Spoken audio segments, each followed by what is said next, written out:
I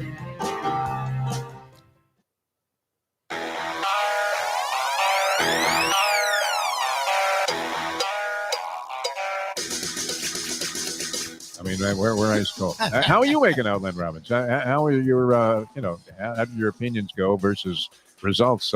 I hesitate to bring this up because you never want to throw salt in the wound. Yeah. Of a fellow wagerer. But I went 5-0 last week. Wow, really? Oh, of course. Yeah. Of course you did. Doing the winning. Yeah. I went 5-0. I went 1-0 on my best bet. I think I'm like 28-16 on the NFL season on best bets. Nice. And just to let people know out there, dear God, who art in Vegas, hallowed be thy name. Thy wager comes, thy will be done, on earth it is in heaven. I want to thank you for showing me some grace and gratitude last weekend, and I will sing your praises till the day I die. Very, very important to stay humble. The literal translation of my Haftorah at my bar mitzvah. That was brilliantly done by you. I had to read it in Hebrew, which was not easy. Yeah. Len Robbins, a New York Extra with us here. 5-0. Yeah, I mean, that's not random salt in the wound. I mean, well, why not you just castrate me here on the air? Guys shooting blanks with a cigar. I mean, yeah. Look, that to me is the worst thing in life, right? To go through life with the gelding. Yes. Yes. Shooting blanks. I mean, that's all we're doing here. The time. Wake up with Defo, joined by Lubie. Welcome to the Defo Show.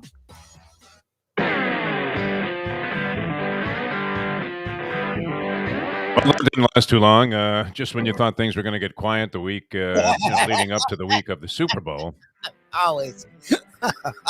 In the immortal words of the great late Keith Jackson, whoa, Nelly! Hey, good morning, everybody. Good to be with you here on Ion Channel. Jeff Deforrest and Mike Lubie, Lubitz, the Defo Show, and with you until 9 o'clock Eastern Time today. We go old school with the great Tony Segreto. I wonder how Tony is going to interpret all of this stuff that went on with Brian Flores yesterday, dropping a bombshell on the National Football League with a lawsuit. Now, the assertions that the Rooney Rule is completely ineffective and is just a bogus rule at this point, and it's almost embarrassing that teams have to go ahead and try to comply with the rule. And Brian Flores is saying that Bill Belichick, and he had the text where Bill Belichick says, "I fucked up."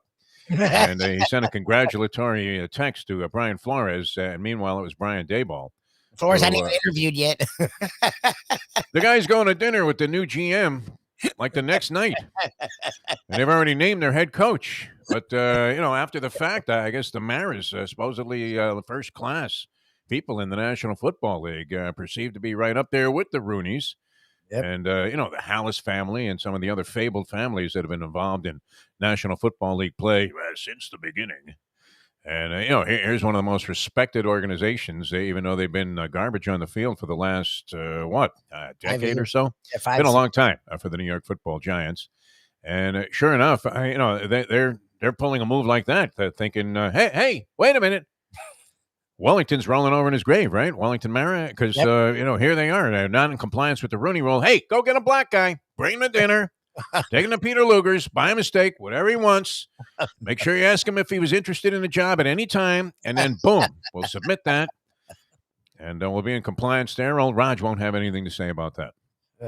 At $63 million a year, though, this is kind of interesting because with Roger Goodell now making $63 million a year, at least according to estimates, it was like 40 a year ago, and it's up like $23 million, and the revenue for the National Football League has to be growing insanely, exponentially towards heights that could never even be. I mean, Pete Rozelle has to be just out of his mind, saying, I died too soon.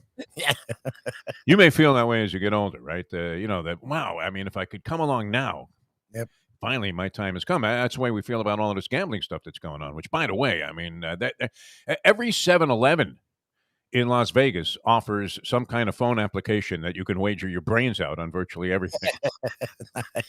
It's true. The guy used to hand out cards with sort of an unattractive woman with her breast exposed on the corner there, and they were trying to guide you to some, I don't know if it was a strip club or massage parlor or whatever. They used to have all of, you haven't been to Vegas that much, but there was always a guy handing you cards on the corner, and there was some woman with naked breasts and telling you to go to the Excalibur and, visit the massage parlor there or whatever. And Now it's all betting sites. That's all you Yeah. have. You have guys ready to just install the betting, application into your phone right there in the corner.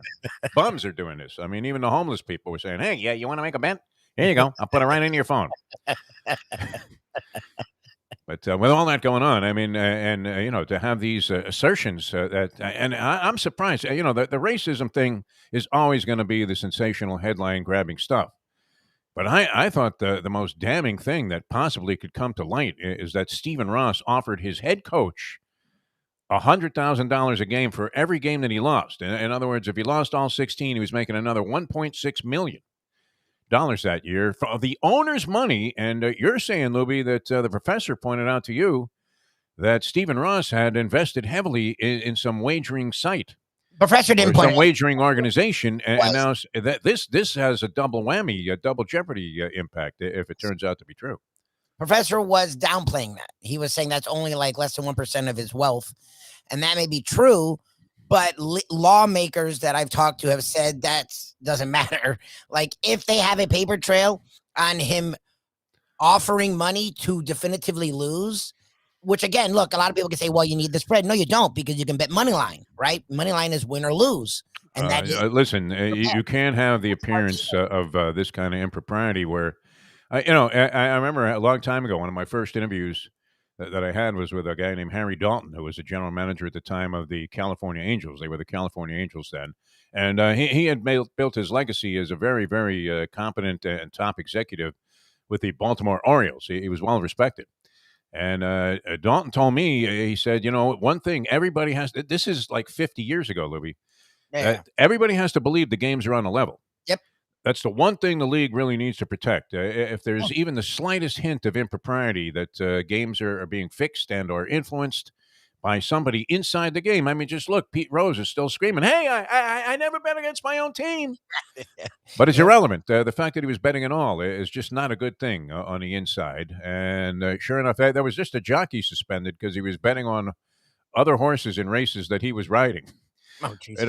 You can't have it. I mean, it's just if you're going to institute any kind of parameters and guidelines about what it takes to be in the league, you can't have somebody in there that's trying to influence games in either a positive or negative fashion like that, especially not a team owner telling his head coach to deliberately go out and lose ball games.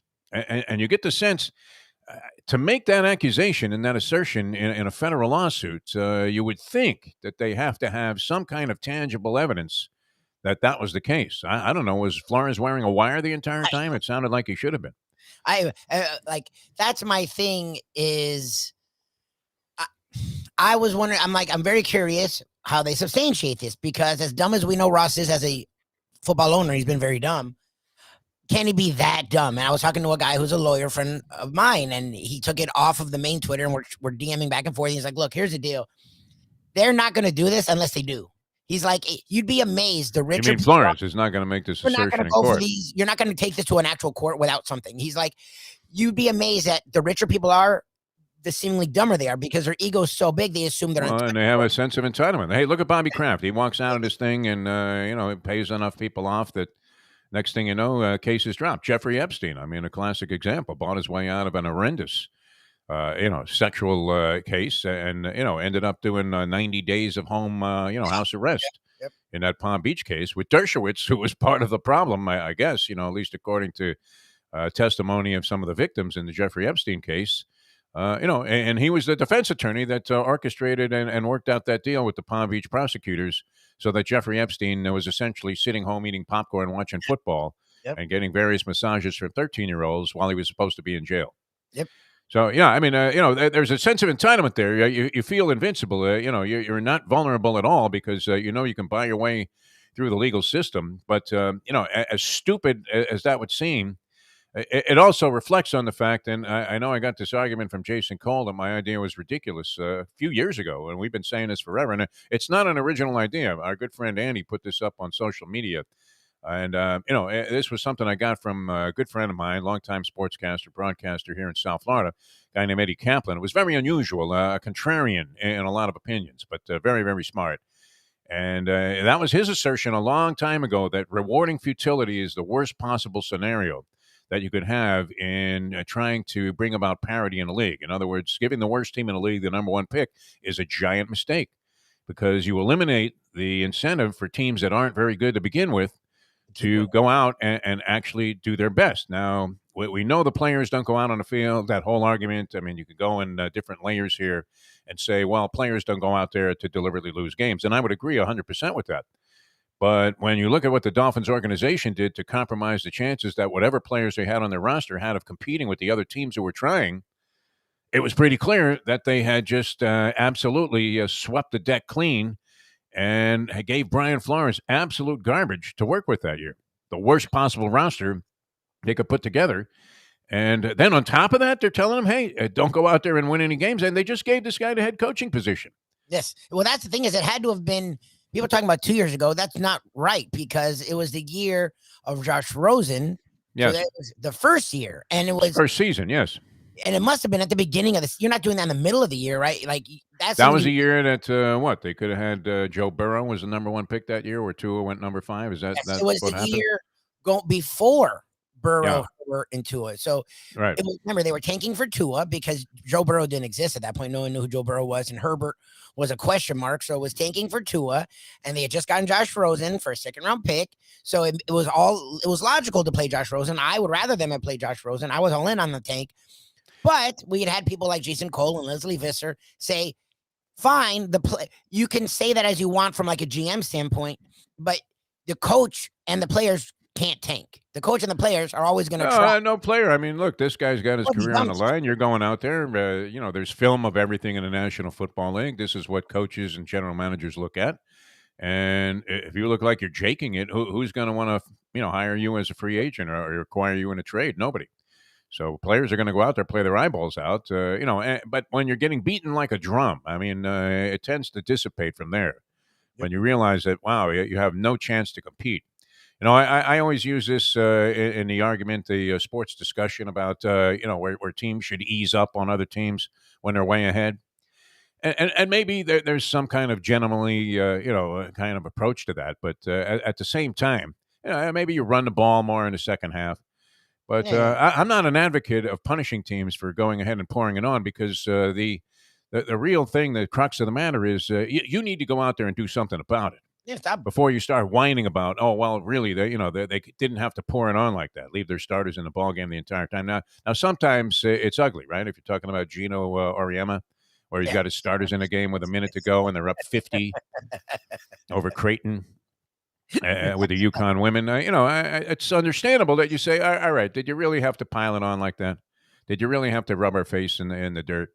No. And maybe, you saw this come back and snakebite Auriemma this year where his best player went down while she was still in the ballgame with like 3 minutes to go in a game where they were up 40 points. Yep. And it probably cost him his season this year because you notice there's not a lot of talk about that. And the shots you see of Gino are him in utter frustration and exasperation as the UConn women inexplicably are sitting there, I don't know, somewhere slightly above 500, which isn't their usual MO, but they would be obviously contenders if they had, I forget the name of the girl, but whoever it was. Paige Beckers. Yeah. Bukers. Yeah, I mean, she ends up getting injured, and the whole, she was the main impetus and catalyst behind whatever success the team was going to have. So that was that. So every now and then it snake bites you to do that, to have this obnoxious approach where you're pouring it on. And then, the coach after the game will go, well, you know what? Point differential is the 82nd tiebreaker there. So we really owed it to ourselves. But the truth is, if you're the team that's getting creamed, I mean, it's up to you to, just go out. Maybe you're down 30 points at halftime. Decide you're going to go out there and win the third quarter. Do something. You're not going to win the game ultimately, but you can somehow, restore some level of confidence, some measure of pride. And go out there and stop the other team rather than just throw your arms in the air and go, you know what? They shouldn't be doing this to us. And especially at a professional level. But, wow, I mean, to order your coach to go ahead and lose games, if that turns out to be true, that's far more scathing. We all know that the Rooney Rule is ineffective. I mean, we've talked to, John Rooney? himself, who wrote the book. Rooney, yes, twice. Yeah. He's like, yeah, it's a joke. He wanted to come back on the show because, and we were just doing, an interview with a guy who offers up one of the Rooneys. Yeah, he had a book. Obviously involved in football, a very, as we said, fabled name in football. A guy writes a book. Hey, you're going to have him on one time. And thank you, John. That was great, man. Buy the book where? The usual outlets. Amazon, this, that, right? They never mention Barnes and Nobles anymore. Does anybody go to a bookstore? There is a new one by me, so maybe they're coming back. I don't know. People have gotten into the Audible, the reading, so maybe reading will make a resurgence. That'd be cool. I used to just kind of sit there with like a thick book, like Satanic Verses or something, and act like I was reading it, to try and hit on chicks. That was why all dressed up to go to the bookstore, Defo. No, they have that little area there where the people like read the books and bring their computers. It's almost like a Starbucks without the coffee. Yes. It's before Starbucks. But anyway, yeah, I mean, it seems like kind of a dead. I took a drive by. There is still a Barnes and Nobles on Federal Highway. Yep. Which you're thinking any day now is going to become a gymnasium. Probably. It'd be like Planet Hollywood or whatever. But wow, I mean, a bombshell, and people were really all over the racism thing. We've depicted this about as simply as it can be, where the compliance with the Rooney Rule for most NFL owners means going out to the graveyard, visiting the grave of Gene Upshaw, saying, "Hey, Gino, you interested in a job?" My favorite is just like there's no response. All these things, and we've been very, I don't know, on the forefront, but very quick. The Rooney Rule at the beginning, you were like, "Yeah, this is a joke." You're like, "It's such a joke." I mean, I don't know how you fix the equality issue. I mean, I don't have all of the answers, obviously. Or maybe I'd be some. You wouldn't want to be an elected official anymore. It's a disgrace. By the way, did you see this thing with Ted Cruz? My God. Oh God, I don't know. I mean, there are people out there. The majority of people are following this as if he was the man with the logic. Can you imagine? Oh God, what did he say? I tune him out. Just everything with this guy is the same old stuff. Blaming everything on the liberal mentality that's out there, and no matter what it is, no matter what hideous atrocity is taking place, they just shrug it off, like the Capitol riots. I mean, cops were killed. And people were injured badly, and it was a very threatening situation. So, for these guys on the right side of things, in the right wing, to sit there and go, "It just looked like another typical tourist day," you're asking yourself, as a human being, what has the world come to? Now, I'm at the point now where, I won't say as long as it doesn't really directly impact me, because everything sort of has an influence on your life if it's going on in this country, whatever, the way laws are established or voting rights or whatever.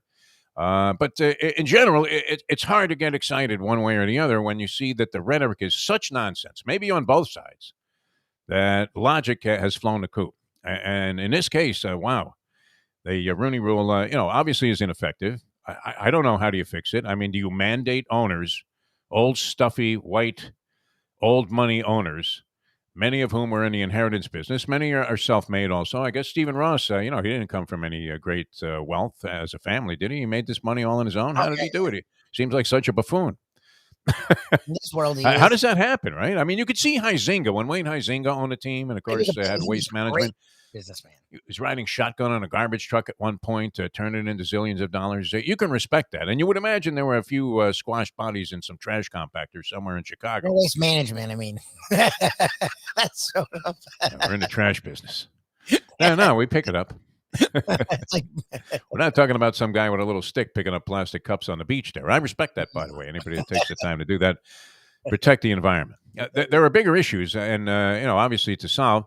Whether or not the NFL is diversified enough and has a system in place, but offering draft picks to interview black guys, seems insulting. I think. Well, I just more think so than anything else. That it's even worse than we thought. Like, I thought at least they do the interviews and then hire who they want. I love that they're not even interviewing the guys. Job's done. Yeah.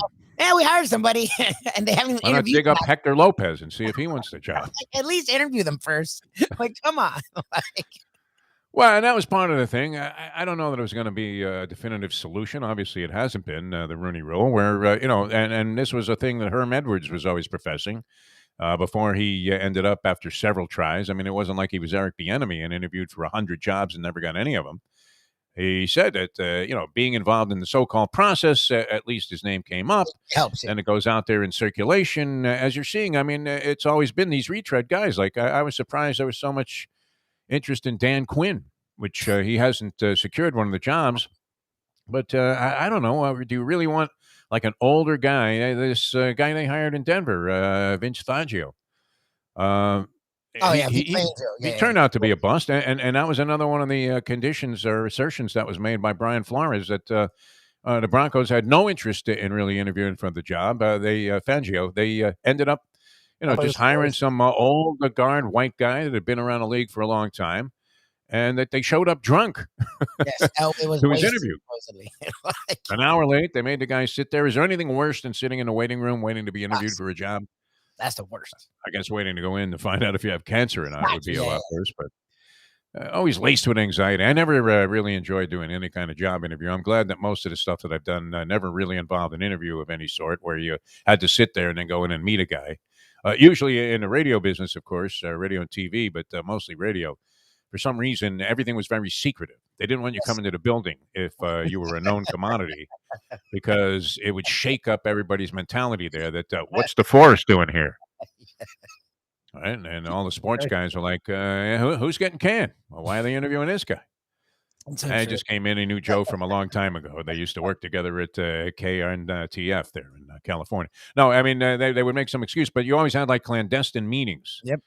To have this stuff take place. Whereas, sitting in the office there waiting for a guy to, the program director to finally open the door, laced with anxiety. So, imagine making Flores. He's going for, I'm sure he's a very confident individual. Obviously, people are ripping Flores and saying, he is every bit of the angry black man that the Dolphins PR machine painted him out to be. But the truth is, I mean, he also just committed career sabotage. I mean, unless he gets a big chunk of dough out of this thing, what NFL team that has a job opening right now is going to get Brian Flores in there? Supposedly he was still in contention for you had him yesterday going to the Houston Texans. Houston just interviewed him, and they don't have a coach, so you could see them hiring him. He's done. I mean, and what's weird is he probably would have gotten a job next year. So it's interesting that he's going scorched earth now. Like usually people do this 2 or 3 years on the road. No one's hired them. They're like, screw it.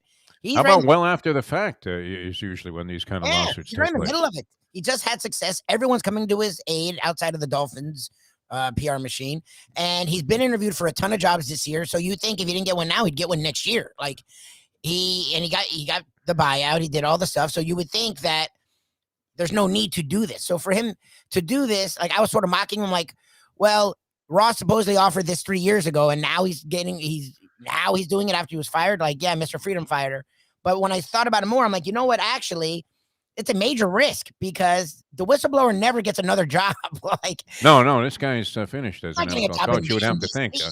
like, Imagine Goodell calling one of these teams and saying, "Hey, listen, you better get Flores a job." And why would he even want one if this is his feeling about the NFL? Now, the other thing that's in play here, a guy makes millions of dollars as a head coach. All right. Now, if somebody handed you, and I don't know, he still had contractual time left with the Miami Dolphins, so he had to get paid off for that. Yep. So if somebody handed you $5 million right now, anybody that's out there in our viewing or listening audience, would you not be able to say and take into consideration the idea that, you know what, I don't need to do this ever again? Even if you're like 40 years old or whatever age Brian Flores is. I guess he's what? Probably in his late 40s somewhere, mid 40s. Yeah. But, it might even be a little bit older. But, a guy that appeared to have at one time, just not that long ago, a very bright future. You don't fire a guy that goes 8 out of 9 down the stretch. No.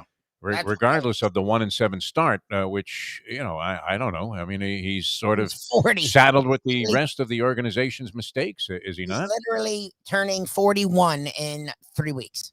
All right. Like he's young. So he's young. So he basically is saying that now, if he got $5 million or whatever in a buyout and made, whatever, $3-4 million a year for the first 3 years. Yeah. That's enough money that he doesn't need to do this anymore. He may love it or whatever, and you may say, well, geez, how much is enough? But I would think that he could live the rest of his life, he and his family, in a very, very fine fashion, just based on the money that he's already socked away. Would you think that that's a possibility, Lubie? And then to do that, I mean, it's not like he's going to be out in the streets It's not like you lose your job and all of a sudden, you're thinking, how the hell am I going to eat? But that being said, I mean, this is a guy that at 41 was a head coach with a winning track record, even though his overall record is like one game under 500. That's remarkable. I mean, they were trying considering what was happening here. like they were trying. The to lose. owner's paying you to lose. Yeah, the whole thing's very interesting because, in one sense, Stephen Ross paid him to lose, but then didn't fire him. He kept him on for 3 years. Well, that's the flaw in the tanking plan, and accepting it as just we know they're tanking. It's like, come on, Raj, wake the fuck up.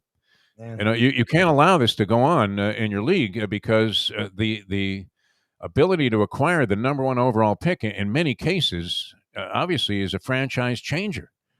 The Cincinnati Bengals made other moves besides getting Joe Burrow, and it looked like the Joe Burrow thing was going to blow up in their face also because he got hurt the very first year, and it looked to be a devastating injury. But he's bounced back, and 2 years later, they're in the Super Bowl. Yeah. You can't turn it around. And many of the other teams, I mean, the guys, we've seen it happen. It doesn't always work that way where somebody has the number one pick and it changes the franchise's fortunes as it did now, or apparently so. With Cincinnati, and even teams that have acquired other high picks. The bottom line on that story, obviously, is Tom Brady retiring, which he made it official. So Schefter's breathing a lot easier today. Brett Tesler offered up an interesting aspect of that, which I found, it's kind of strange to think that people of, this level of success still think this way. But he was saying that it was some kind of stance. Giselle and Tom Brady both hate CAA, the agency that represents Schefter. And so maybe they just wanted to, I'm thinking that Brady wanted to make that announcement himself. Yes, 100% that's what it is. He was pissed in this day and age where players own their own reports that he wasn't able to break it. I mean, that's 100% it. Yeah.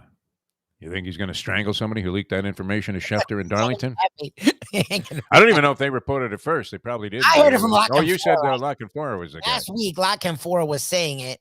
And then quickly Schefter did his breaking news, sort of. He's always on his cell phone while he's doing this, just looking down there. And you wonder what exactly is being said there in the text. All right, Jason Cole's going to discuss all this with us. A very interesting day, a bombshell. As people, it's all over. I mean, these are the biggest headlines. Brian Flores making the biggest headlines. The Ukraine was pushed back, right? They had tanks sitting on the border there and guys with guns pointed at these Russians who were sitting outside ready to invade. Joe Biden's running around going, I see nothing going on there. Attack? What do you mean? We have the infrastructure to worry about. Just had a bridge collapse. Come on. But considering everything that's going on in the National Football League, with the Super Bowl on the horizon of the Super Bowl, too. Good time to go ahead and drop that. But all of these other big news stories are being pushed. The Midwest is about to get trounced again with another snowstorm. By the way, it's Groundhog Day today. Groundhog's Day today. There you go. And Punxsutawney Phil. I mean, how many Punxsutawney Phils have there been in history? Like 30 or 40. I mean, is it the same groundhog? How long did groundhogs live? I don't know. No. So he pops his head out and sees his shadow. That means 6 more weeks of winter, right? You would think if he saw his shadow, that would mean that summer was coming. Yeah, I don't know. I never understood how that worked at all because winter doesn't really exist down here, so it never really affected us. Like, can you bet on that? I mean, does FanDuel have a proposition on that? I wouldn't doubt it. What are you saying today? You want to go shadow or no shadow? We'll go no shadow. We'll go a quicker end of winter. No shadow and everything. The temperatures rise almost immediately with global warming. All right. Yeah, exactly. See, you're using a scientific approach to gambling now. That's responsible gaming right there. Jason Cole going to discuss it all with us here. Jason, one of our favorites on the program, an NFL insider, usually disagrees 100% with every theory we offer up there as a solution to things that go wrong in the National Football League. We're dead right about the whole thing about the tanking. That was not rewarding futility. It was happening with like the executives trying to coerce actual coaches, which is what everyone said never happened. Yeah, that's ugliness. League can't have that. That's a disgrace. I mean, that eclipses anything that Donald Sterling was doing when he was trying to buy dinner for V. Stiviano there on the phone and said, hey, What do you use a word like? I mean, I think you He use the word used, schwanzes. I don't even know. something. What are these I don't black know. people doing in the front row? Can you He might not imagine? have said the N word, but he said a word that you could tell what he was getting at. It was ugliness, but league was well aware of that. They knew Donald Sterling's history. They knew what his position was on things of this nature, and he'd been making his money as a slumlord forever. That can't be an attraction, as something that you want to put up there in front of sponsors of the league that are spending zillions of dollars to endorse and embrace the NBA. But they did nothing about it until, unfortunately, as my friend Lefty told me a long time ago, when there was a little bit of jackpot surrounding me. He said, the worst rat in the world, Lubie, you know what it is? And he held up his cell phone. Yep, there it is. Worst Oh, rat 100%. in the world. Oh, 100%. Yeah, that like this entire thing is like, as much as we've wanted Ross gone down here in Miami, my response whenever my dad texts me is that he's the owner. You can't fire the owner. My first reaction yesterday was, this might be the first thing that you could force him to sell over. They won't do it. If they didn't force Dan Snyder to sell the Washington football team, going to be like the Commodores or something, the Comrades? Yeah, they're doing something. They got some name. The Commandos? Commanders. That's what it's going to be, like Commander-in-Chief, that kind of thing. But anyway, if Snyder's still in the league with all of the atrocities they had, like, who got the axe? Gruden. That was the only guy that lost out in that whole investigation. He lost his job because, unfortunately, he made a few remarks that were not particularly flattering to virtually everybody except, he basically came off as John Rocker with a pigskin. Unbelievable.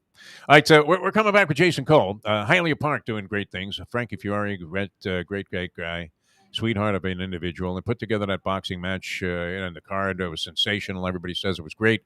And big things on the horizon, always at Hialeah Park, and it's always a great place to go. I just saw a guy was playing like Lightning Lotto. You know that game, Lubie? You ever seen Lightning Lotto in a casino? Where I don't really understand that one. I don't know that one. Well versed in modern day slot play, but that's different. No, really. I mean, I was just happy when 3 kumquats came up and you got back 20 cents, right? And they dropped the silver dollars into the metal dish. That was always great, also. And they used to have what we called bucket people running around in casinos, if you can imagine, Libby. Yeah, I remember that. Yep. Well, guys had like 2 buckets of silver dollars, and you're thinking, man, what did you hit? That's fantastic. But it was a simpler life. But this Lightning Lotto guy just won 88 grand in the casino. 88 grand. You're walking in there to have a couple of cocktails. Maybe you're going to kill some time there in a slot machine. That's amazing. 88 dimes. Wow. Great. Nice score there. And it happens all the time at Hialeah Park. The casino's popping. Just absolutely great. Open until 3 a.m. on the weekdays, 5 a.m. on the weekends, so they barely even close. Champion Simulcasting Room, my favorite place to punch. Now, we had a great time. I was in mostly the Bally Sportsbook, and, of course, they had like a private room for the NHC. And I say room, it was like a giant convention hall. But they had it well-staffed with tellers that knew what they were doing, pari-mutuel clerks, because they don't have self-betting machines for some reason in Las Vegas. Can you imagine, Libby? Really? Is that a union thing where, they actually are strong enough to keep them from? Because I much prefer, as much as I respect all pari-mutuel tellers and clerks and, gotten to be friendly with many of them because they've seen me so many times throughout the years. But I much prefer just punching my own tickets. This way, if you make a mistake, it's your mistake. I had a guy make a mistake, cost me only, it was $60. But, when you're churning money, that 60 is a big factor because it basically gives you like 2 more races you could bet at 30 a pop. Let's put it that way. So you want to stay in a game. I mean, that's a big part of gambling is being able to sustain your position and, not have your bankroll run out before you run out of firing shots. So, it was a little bit of a pain in the neck. But, wow, I mean, at Hialeah Park, plenty of self-betting machines. You can go in there and punch away. As great as Bally's was and this other setup that they had for the NHC, I still love going to the Champion Simulcasting Room, one of my favorite places to punch anywhere in America, if not my outright favorite. Just absolutely beautifully appointed, perfectly conducive to anything that you want to do as a horse player, whether you want to sit alone, you want to be carrying on with your friends. Come on with that 5. Come on with that 5.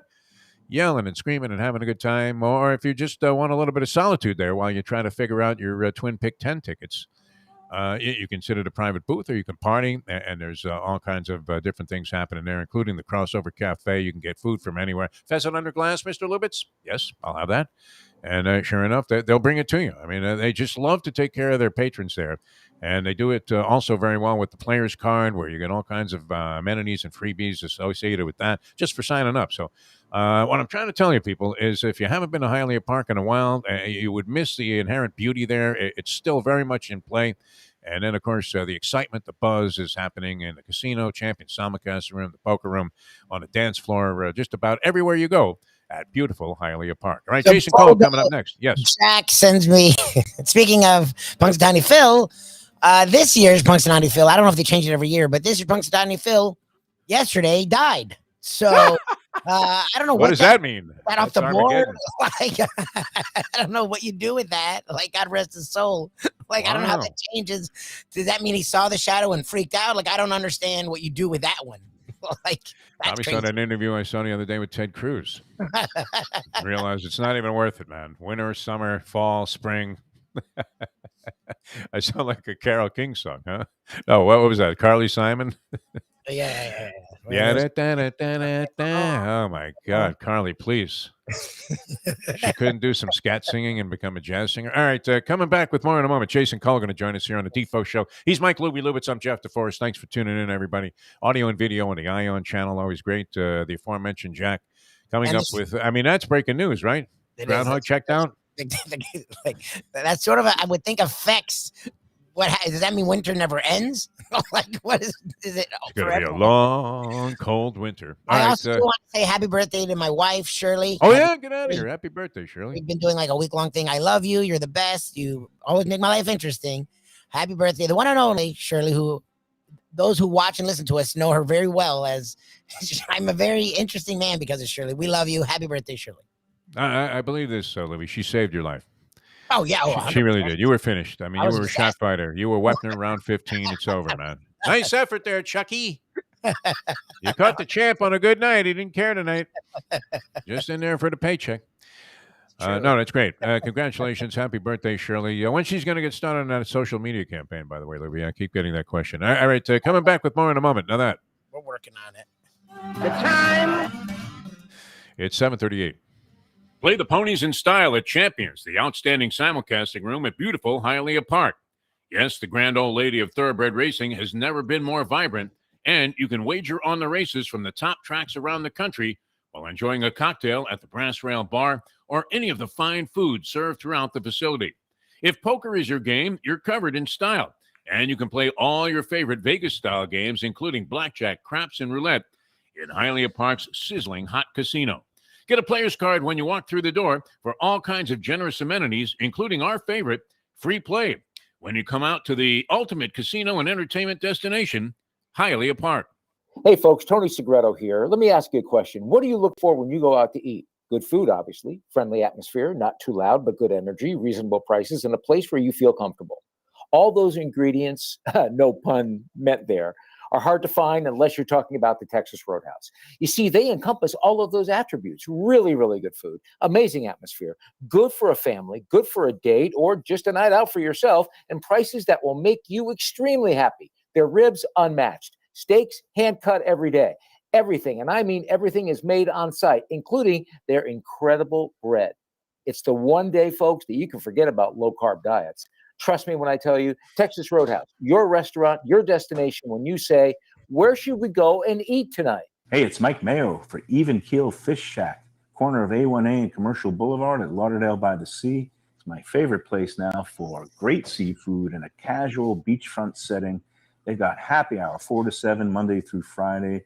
They've got great dishes like grilled oysters and oysters on the half shell, bang bang shrimp, lobster rolls, octopus. They also have burgers and chicken for those who don't like the seafood. They're open 7 days a week for a lunch, dinner, and weekend brunch. Go to Even Keel Fish Shack. Go say hi to Dave and Brad and tell them the Gambling Gourmet sent you. Recently we realized it's not just hurricane season that can hurt us. Any time of year, things can happen to your home or business. And the insurance company can be your friend, but they also can be your enemy. Horizon Public Adjusters, Justina Testa, are here for you to help this process go so much easier. Before you call the insurance company, call Horizon Public Adjusters and Justina Testa at 954-809-8752. Would you go into court without an attorney? So why would you go up against an insurance company without Horizon Public Adjusters, and Justina Testa. 7 to 10 times more money recovered with a public adjuster than if you went on your own. If there's no recovery, there's no fee. Give them a call at 954-809-8752. Why go up against insurance companies alone when you can have Horizon Public Adjusters and Justina Testa on your side? Buy or lease a Taos and take it to the house at Deal Volkswagen. Anna and her team make your next VW purchase or lease so easy with new inventory rolling in daily and the biggest selection of certified pre-owned vehicles in the business. You can make your deal online at dealvolkswagen.com or visit the beautiful showroom in the classic location, 3601 Bird Road, right in the heart of the Gables. Or give Anna and the team at Deal a call at 305-448-DEEL. Jettas, Passats, Tiguans, Atlas models, and the hottest vehicle in the industry, the new Taos, all at unbeatable prices and all ready to roll off the showroom floor at the #1 Volkswagen dealership around, Deal Volkswagen. I mean, if you look at our organization today, and you've seen what we've done, from every aspect except on the playing field, we're probably the first-class organization in the National Football League. It's now time for the Defo Show.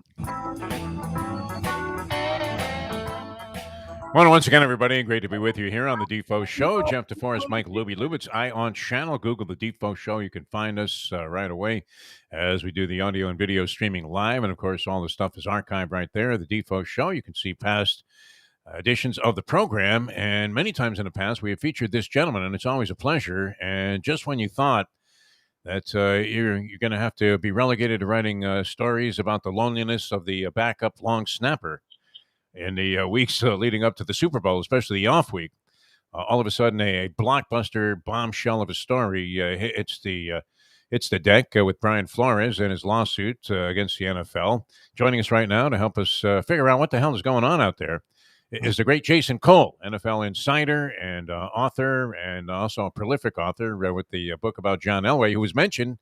It was almost like a Clockwork Orange. Your name was mentioned, John.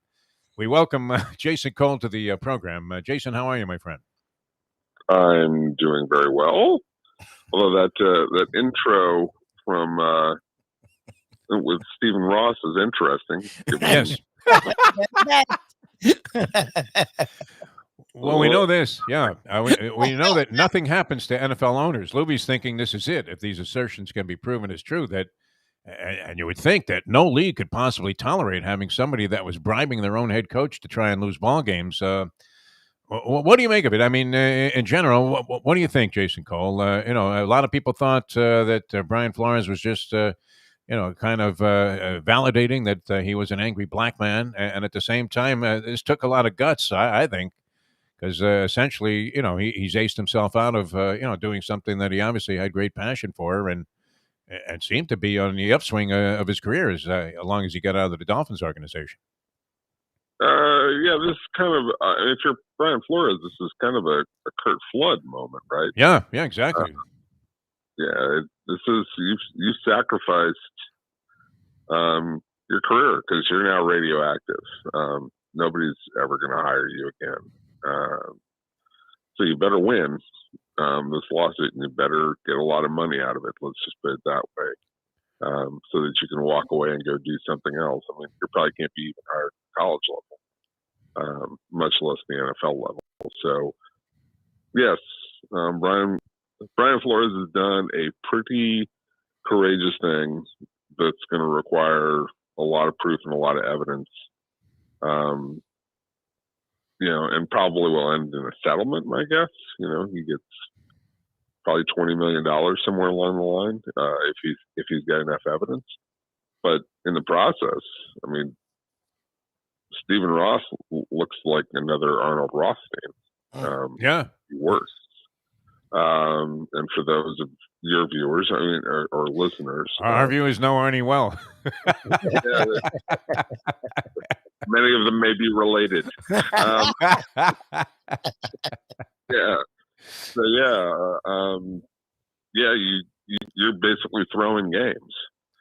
So this is incredibly damning. This is to offer $100,000 to lose game intentionally to your head coach. That's ugly. That's as bad as it gets. And I don't think it's really sunk into people because the idea of tanking has been, I don't know, kind of adopted in the sports world among fans. Like fans are like, oh yeah, we'll just tank for a year and get a great pick. We'll rebuild our team. And that, what the 76ers did in the NBA for a couple of years, right? Or what a lot of baseball teams did last year, like the Cubs and Pittsburgh, and they just get their team, and we're going to get rid of all this money. We'll have money to spend later. And not necessarily, baseball draft picks are not quite the same thing, but basically dumping everything in an attempt to rebuild. And obviously people who play fantasy sports understand that tactic, especially if they play in dynasty leagues, right? So it's sort of become normalized, but it's not okay. Yeah. Yeah, when you're talking about the actual league doing it, that's not okay. And people like suck for luck or tank for Tua and all those things that people talk about, like, oh, this is going to be okay, we'll be bad for a little while. Sherbert for Herbert, it should have been. Yeah. Yeah, like it's not. They have to realize that's fantasy sports. It's not real. You can't do that intentionally. You can't go as far as what Stephen Ross did, and have people trust the product. It just does not work. Well, and we're talking about Jason Cole. He's a great author, LA Relentless Life, NFL Insider. Follow him up on Twitter at JasonCole62. And that's sort of the issue here for me is, yeah, Defo brings up, well, if they can't get rid of Dan Snyder, how can they get rid of anyone? But what Dan Snyder has been good at is avoiding being directly implicated. It's always, you assume he's involved, you think he's involved, but he's never directly involved. This is directly Stephen Ross, Brian Flores putting out an exact number. It's worse in some ways. Being a bad boss is, gets you into court and gets you civil lawsuits, right? And you settle and you give people money, right? And you get bad press and things like that. That's just being a bad boss, right? Yeah. Being somebody who intentionally loses and throws games is a whole different thing. Like, again, this gets back to the integrity of the product. Yep. Is what I'm watching real, or am I watching pro wrestling? And that can't be tolerated, especially in the most popular sport in America. It just can't. And this is a dirty little secret kind of thing. And yeah, I mean, Stephen Ross, if Brian Flores has proof, Stephen Ross is out. Oh, he's got to go. This is really, really bad. Jason Cole with us here on the Defo Show. Jeff Deforrest, Mike Lubie, Lubitz, and we're streaming audio and video around the universe here on ION channel. It was interesting, too. I'm glad you brought up Curt Flood, because most people are comparing this Flores thing and the assertions in the lawsuit and the fact that, as you said, I mean, he essentially has sabotaged any chance he has of probably becoming a head coach again, or even in being involved in football, to Colin Kaepernick. But and I remember this, and it was brought up in an article that I read also, the many things that are being said about this Jason Cole, and I remember resenting Curt Flood, of whom I was a huge fan, because my dad was from Missouri. I loved the Cardinals uniforms. I really liked their team. They were great. And I was a big fan of Lou Brock, and Curt Flood was, one of the greats in my estimation. And I remember harboring resentment when he decided to challenge baseball and the antitrust rules, that were involved there. And I thought, wow, what a rat. Because we tended as fans to, side with ownership and management and that side of things. And I think that's still somewhat in play, because, the Dolphins, I don't know if this was the Harvey Green PR machine or some carryover from it, Jason Cole, but they immediately, as soon as they fired Flores, all of this stuff came out that essentially he was an asshole. Yeah. And, we hadn't heard that before. I mean, you'd seen kind of a tough exterior in the press conferences, and you thought that was just being Belichickian. and a natural, habit that he had acquired, or a characteristic that he had taken from Bill Belichick's approach to the media. But I mean, they really did. I mean, you couldn't have poured more gasoline on this man's reputation than the Dolphins did immediately after they fired the guy. So Well, that was kind of an interesting aspect. Yeah, I mean, look, I think there's like the truth is always kind of somewhere in the middle. Yep. In these cases, I think Brian is hard to deal with in some respects, but what coach isn't? I was going to say. Yeah, I mean, like Joe Philbin wasn't too tough to deal with. He was a good guy. Exactly. Well, Ronstadt, you got free pizza, that whole thing. That's true. Those were the days. But no, really, good talented coaches are not easy people to deal with. I mean, Andy Reid, as nice as he is, can be a real prick about some things, like access to players and things like that, right? So it's not always simple. But at the same time, like, you fire somebody, you don't trash them on the way out the door. There's no reason for that.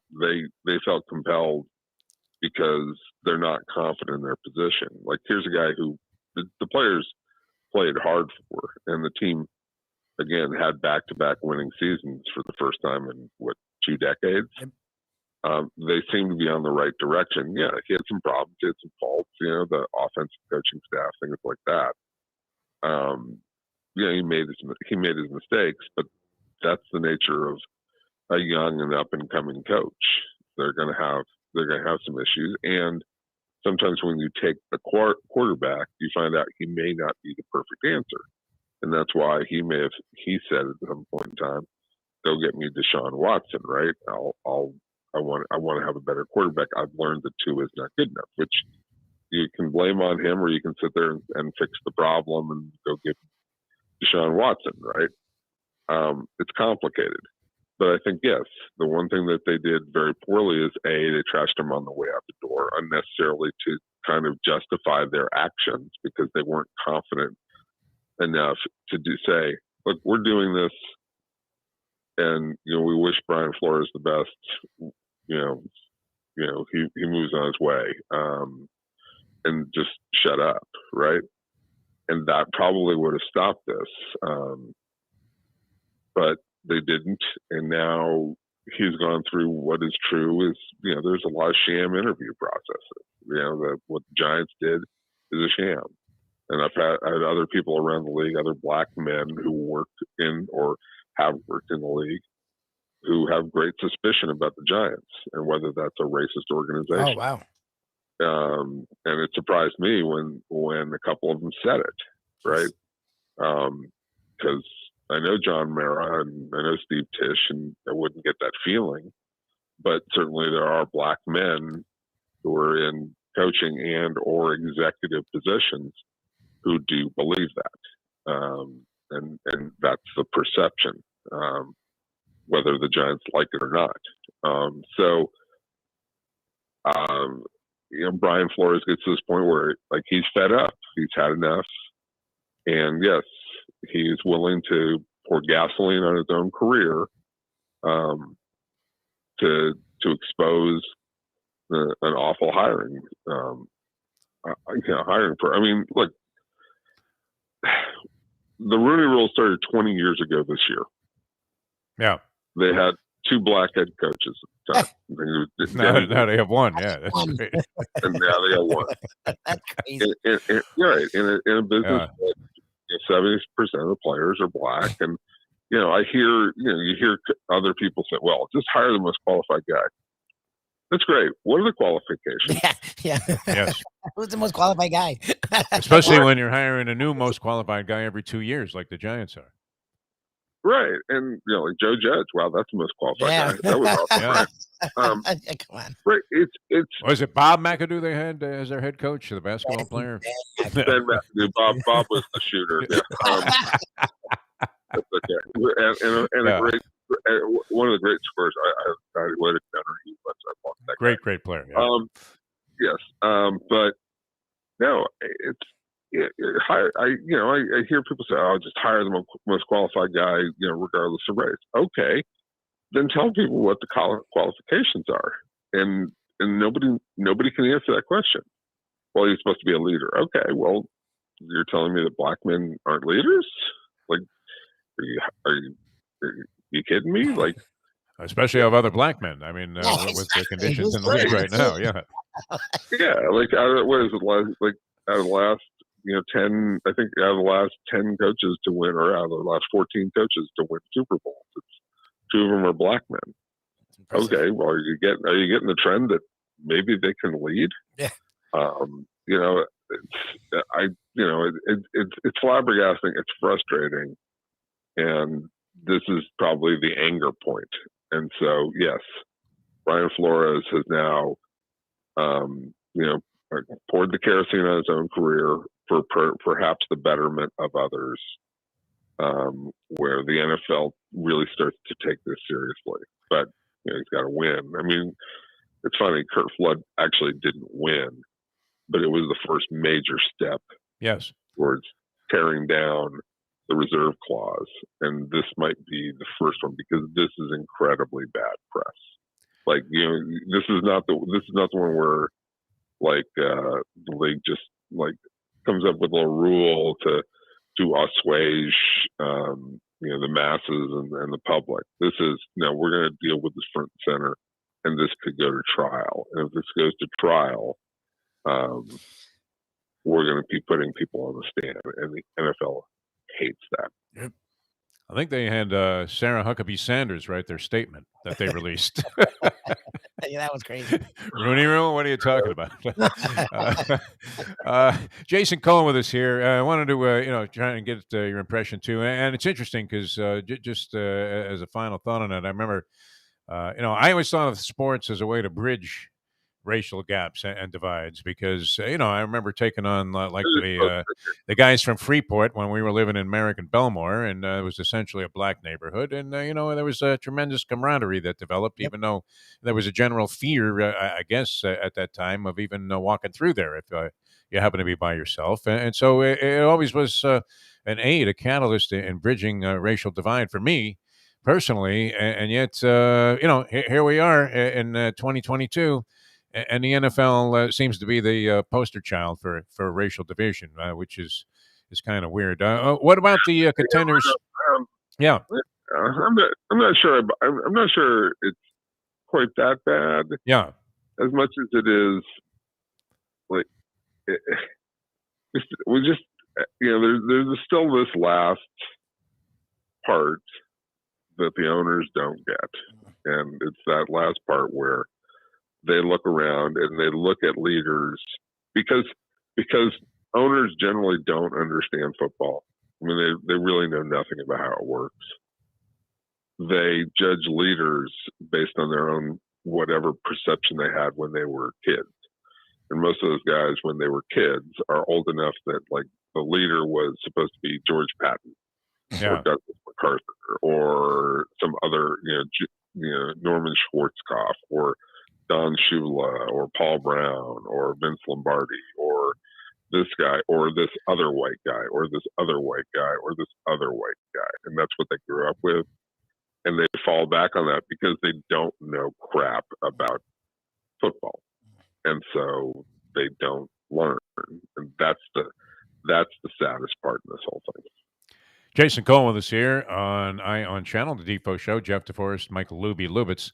All right, Super Bowl matchup is set. Your impressions of the championship games for the conference championship and a right to go on to the Super Bowl. Cincinnati, somewhat of a Cinderella story. A couple of years ago, they were downtrodden. Now find themselves in the so-called big game. And the Los Angeles Rams, who seem hell-bent on self-sabotage, somehow find a way to work their way into what will now be a home field advantage in the Super Bowl 2 years in a row after it never happened before. You have a team, home team in the Super Bowl. What are your thoughts about the matchup, and what did you take away from last weekend, Jason? Matchup is awesome. It was the second time that we've had the number one pick versus the number one pick. And the first time was, Manning against Cam Newton. And so it was a bit of, was a little bit underwhelming because Manning was at the end of his career. And, don't bring up that game, please. We lost a lot of money on that game. We got clobbered. Sorry. Yeah, I mean, absolutely annihilated. Lubie won $10, and everybody else lost thousands. Yeah, not a good day for the betting types. I look. I think if you look at the games that Cincinnati has played, and they've obviously pulled out one close game after another. I think the thing that got exposed in this playoff is that they don't protect the passer very well. Joe Burrow does find a way to get out of some situations or handle some situations. But the 9 sacks against Tennessee in the second round of the playoffs, that was that was ugly, right? And that makes you think. Made me think of Ryan Tannehill with his rookie year with the Dolphins. Yeah, well, it's also, I don't like the matchup of the Rams defensive line versus the Bengals offensive line. So that makes me worry that Cincinnati's going to have a hard time scoring. It's going to be a hard time for them to get to 20 points. And the Rams have they have a better offense than Tennessee, and which means I think they can get to 24.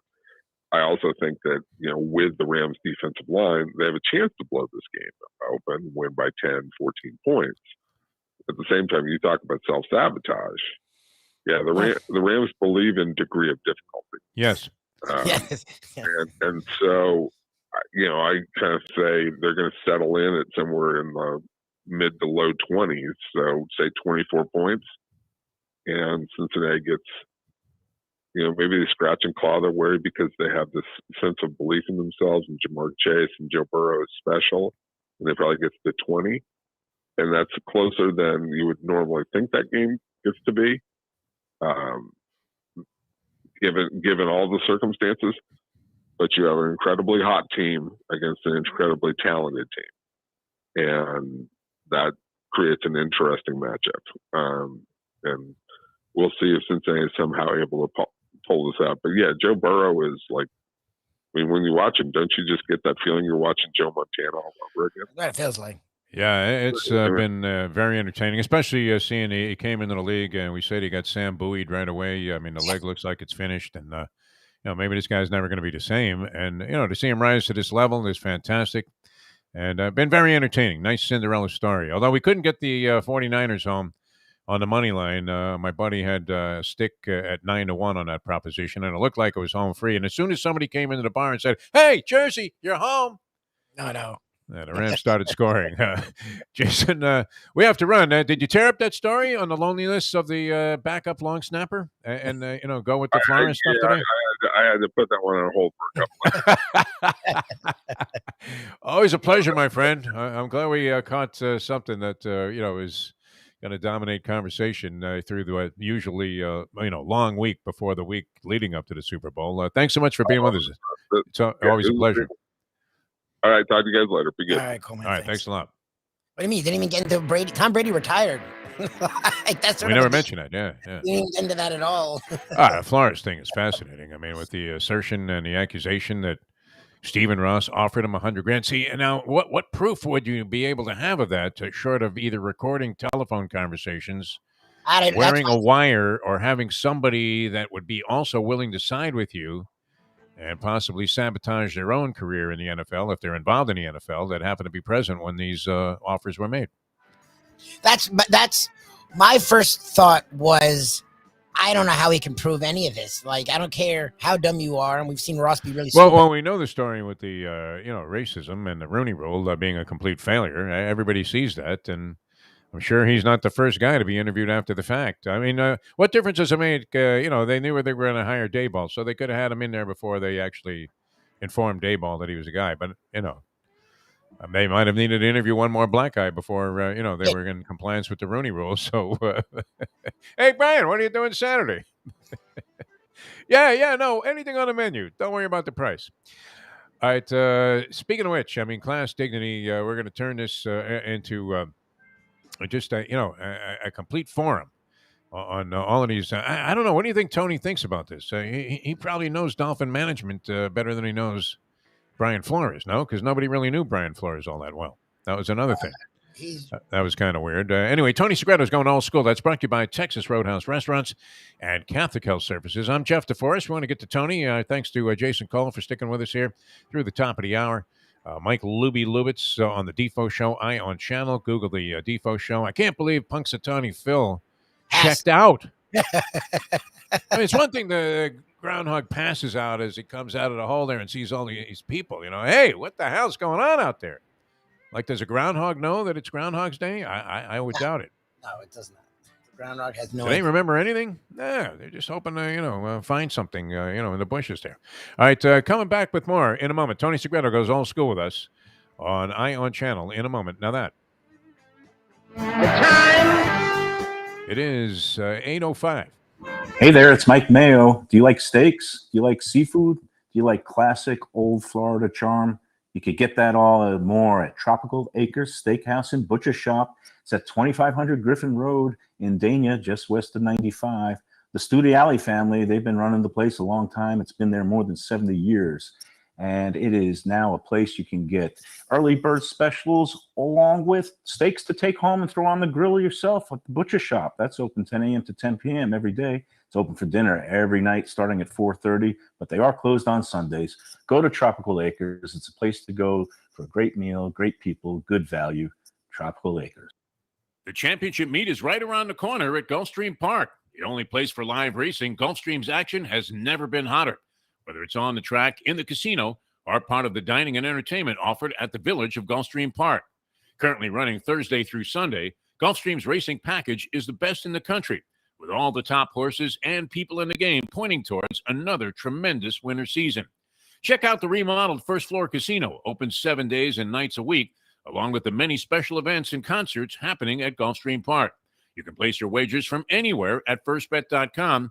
Check the calendar of events at gulfstreampark.com. These days, we're all looking for comfort anywhere we can find it. Thank goodness for Landlubbers Raw Bar and Grill in the Plantation location, because they are making sure you are as comfortable as possible. First of all, they're not only open for delivery and pickup. All you have to do is go to landlubbersbarandgrill.com for both pickup and free delivery. Their hours have changed a little bit. Monday through Thursday from 3:30 to 10, and Friday, Saturday, and Sunday from 11:30 to 10. You're going to have the best wings in the world.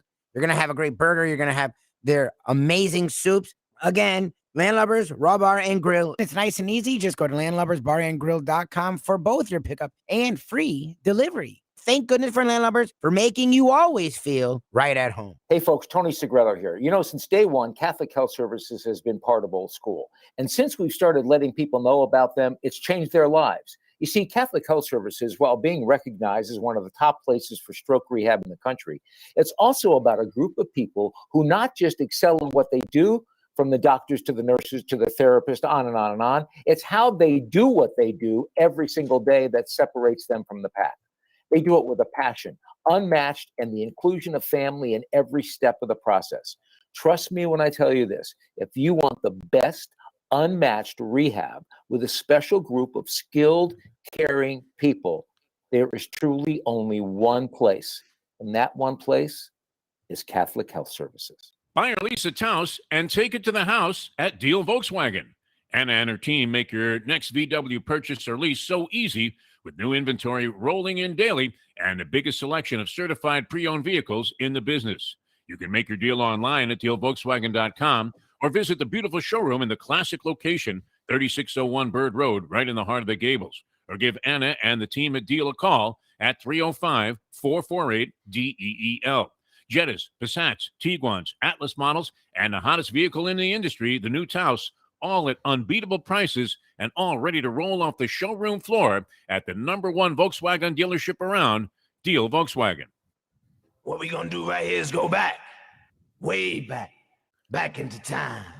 We are now kicking it old school with the one and only Tony Segretto, brought to you by Catholic Health Services and Texas Roadhouse. Welcome back to the show. Morning once again, everybody, on this fine Wednesday, Groundhog's Day, the second day of February here in 2022. Already a month into it, Michael Lubitz. Where does the time go? Huh? I'm Jeff Deforrest, and of course, we have Mike Lubitz with us on the Defo Show, on Channel, Jack Namer's fine organization. And we welcome to the show, not with us in a visual capacity today, but no doubt, are you driving back to Florida from, did you finally throw in the towel, Tony, and realize it sucks to be cold? Tony Segreto goes all school with us here on the program. Tony, how are you, my friend? No mas. No mas. You're going Duran. Nice. Duran. Yeah, it was time. I have some business to take care of back in South Florida, so I am driving through Maryland as we speak. Wow. And I hope the connection is good, and I'm grateful that I'm on the air with you. There's not much to talk about, is there? Nothing. Nothing's going on. Nothing. You know what? We were just joking with Jason Cole because usually this is the week. By the time you get to Friday, where you're talking about the loneliness of being the backup long-distance snapper and how tenuous your career in the National Football League is, and how it was a dream of yours to get out there on the field in the Super Bowl. And sure enough, here we get this bombshell. Now, I'm assuming, Tony, that how close are you to Stephen Ross? I mean, are you very familiar with this guy? Do you know him just like the rest of us do from a distance? Have you done things with him? I'm familiar with him. I want to just start off to say I don't know what Jason had to say because I was not privy to that conversation. All right. I just from a silo view at this, the whole darn thing is a shame. Regardless, if it happened, how awful, and if it didn't happen, how shameful that it's something like this is being exposed because. If there is no truth to the story whatsoever, there's always going to be that moment in your brain where you're going, okay, but. So I just think this whole thing is, it's just what a sad thing to hear about this storied franchise. Regardless of the truth in this. The accusations, the finger pointing, it's appalling to read. It really is. And then to go a step further and then to hear, Ryan's accusations around the league, man, you just start shaking your head and going, okay, where is the truth in all of this? Tony Segreto with us here. As you didn't hit a tunnel or something there, Tony. Because if you're going into a tunnel, just stop right there on the highway in the middle lane as you're shuffling down here. Well, I mean, look, Jason, what he did have to say, and you would have to think that this was the case, and this has been true forever. If the public does not believe that your sport is on the level, and that the source of that corruption is at the very top. Of the league in terms of league owners are, this isn't Pete Rose throwing a couple of bucks on the Reds. This is an owner trying to influence a coach to lose games with cash payments. I mean, it's tantamount to sports bribery coming from the inside the organization at the top level. Jason's assertion was, and I would have to agree with him, that, Ross would be forced out of the league and never be able to be associated with sports ever again, and he would essentially be Arnie Rothstein. Well, if in fact it's proven, yeah, I would definitely. I'll line up and be in agreement with you as well. Yeah. Again, I think that there has to be, being myself who has been involved with this organization since 1961. 62 whenever they were born and what was it later than that.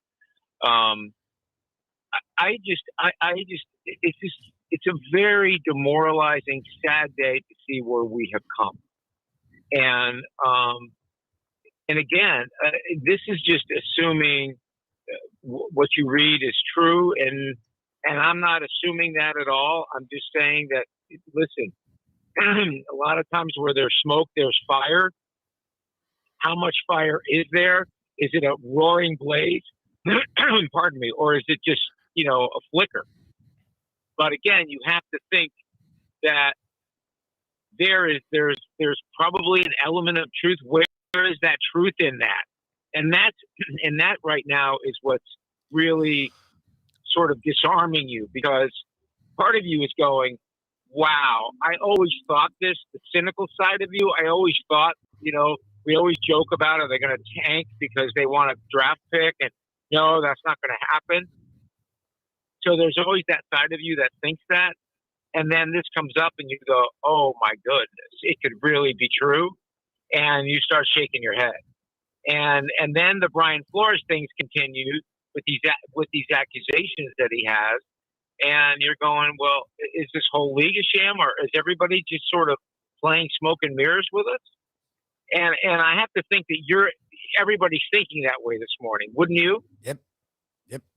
Well, I mean, we've talked about this before, and it seems like very few people agree with me, but it makes perfect sense. The easy way to eliminate the whole incentive to tank is to not reward the futility with the richest prize that you could possibly have, which would be a franchise quarterback.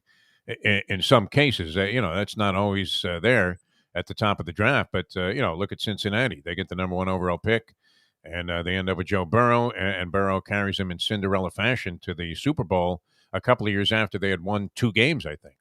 So there's an awful lot of weight that goes along with being the worst team in the league in certain seasons. I mean, you can salvage the entire organization's dignity. Just by being the worst team in the league one year. And we know that there was the suck for luck campaign. Yep. And we've talked about this. Yes, Tony, I mean, players don't go out to deliberately lose. But when the organization puts, a bunch of NFL bag ladies out there in an effort to lose, and then on top of that, suggests to the coach, you know what, it would be a lot more advantageous for us to lose games. It's time to change the system. Yep. Right away and say, hey, listen, we want to reward the teams that came within an eyelash of making the playoffs because they were trying. So let's either reverse the order of whatever draft, we have at the top, or at least put it into some kind of a scramble system where exactly. you are not gaining an advantage by being, the absolute worst team in the league. And we've seen it many times where a team won its last game in the regular season, cost themselves, one spot in the draft, and change the course of the history of the franchise in the process. So it's too much of a danger and a temptation to leave that out there for teams that want to try and turn their fortunes around to just deliberately go out and lose every game. I would tend to agree with you. And I also think it's important for us to point out, and again, this is coming just from my lens. It may not be your lens. I cannot imagine a player themselves, as you alluded to, tanking a game. I can't imagine a coach putting people in positions that they shouldn't be in, where he knows they're not going to make a play. You know what I mean? It doesn't behoove them to do it. It doesn't behoove them to do it. Yeah, right.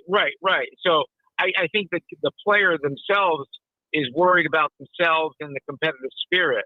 I don't think the player goes, I'm going to drop this pass. I mean, maybe 100 years ago, and maybe I'm being naive, but I do believe that you could put a player, or you could put a team out there, as you put it, bag ladies, in terms of there's no way you're going to win.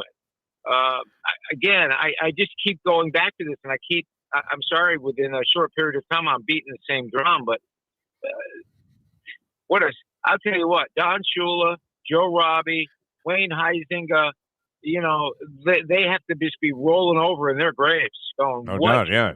Imagine Shula being around. Imagine Joe Robbie comes up to Shula and says, hey, Donnie boy, we don't have much this year. Let's lose. We want to get that guy Marino. We're going to take him number 1. Yeah. My first thought when the Belichick thing came out that he had texted the wrong person is that Shula would have been all over this. He would have been loving that with Bill. Not a big fan. Would have been all over this, my brother. He would have just been on and on and on. And you have got to know, all right, how would you like to be a fly on the wall in that Dolphins organization right now? There's some scrambling, man. Yeah. Who's the guy? Art Garfunkel is the president. This guy's running around today going, what the hell is going on out there? He said he wouldn't mention that. Yeah, and the Rooney Rule's the other thing in play. Hey, we're going to take a short break here, Tony, because we have so much to discuss. It's funny, we had Jason on for like 20 minutes.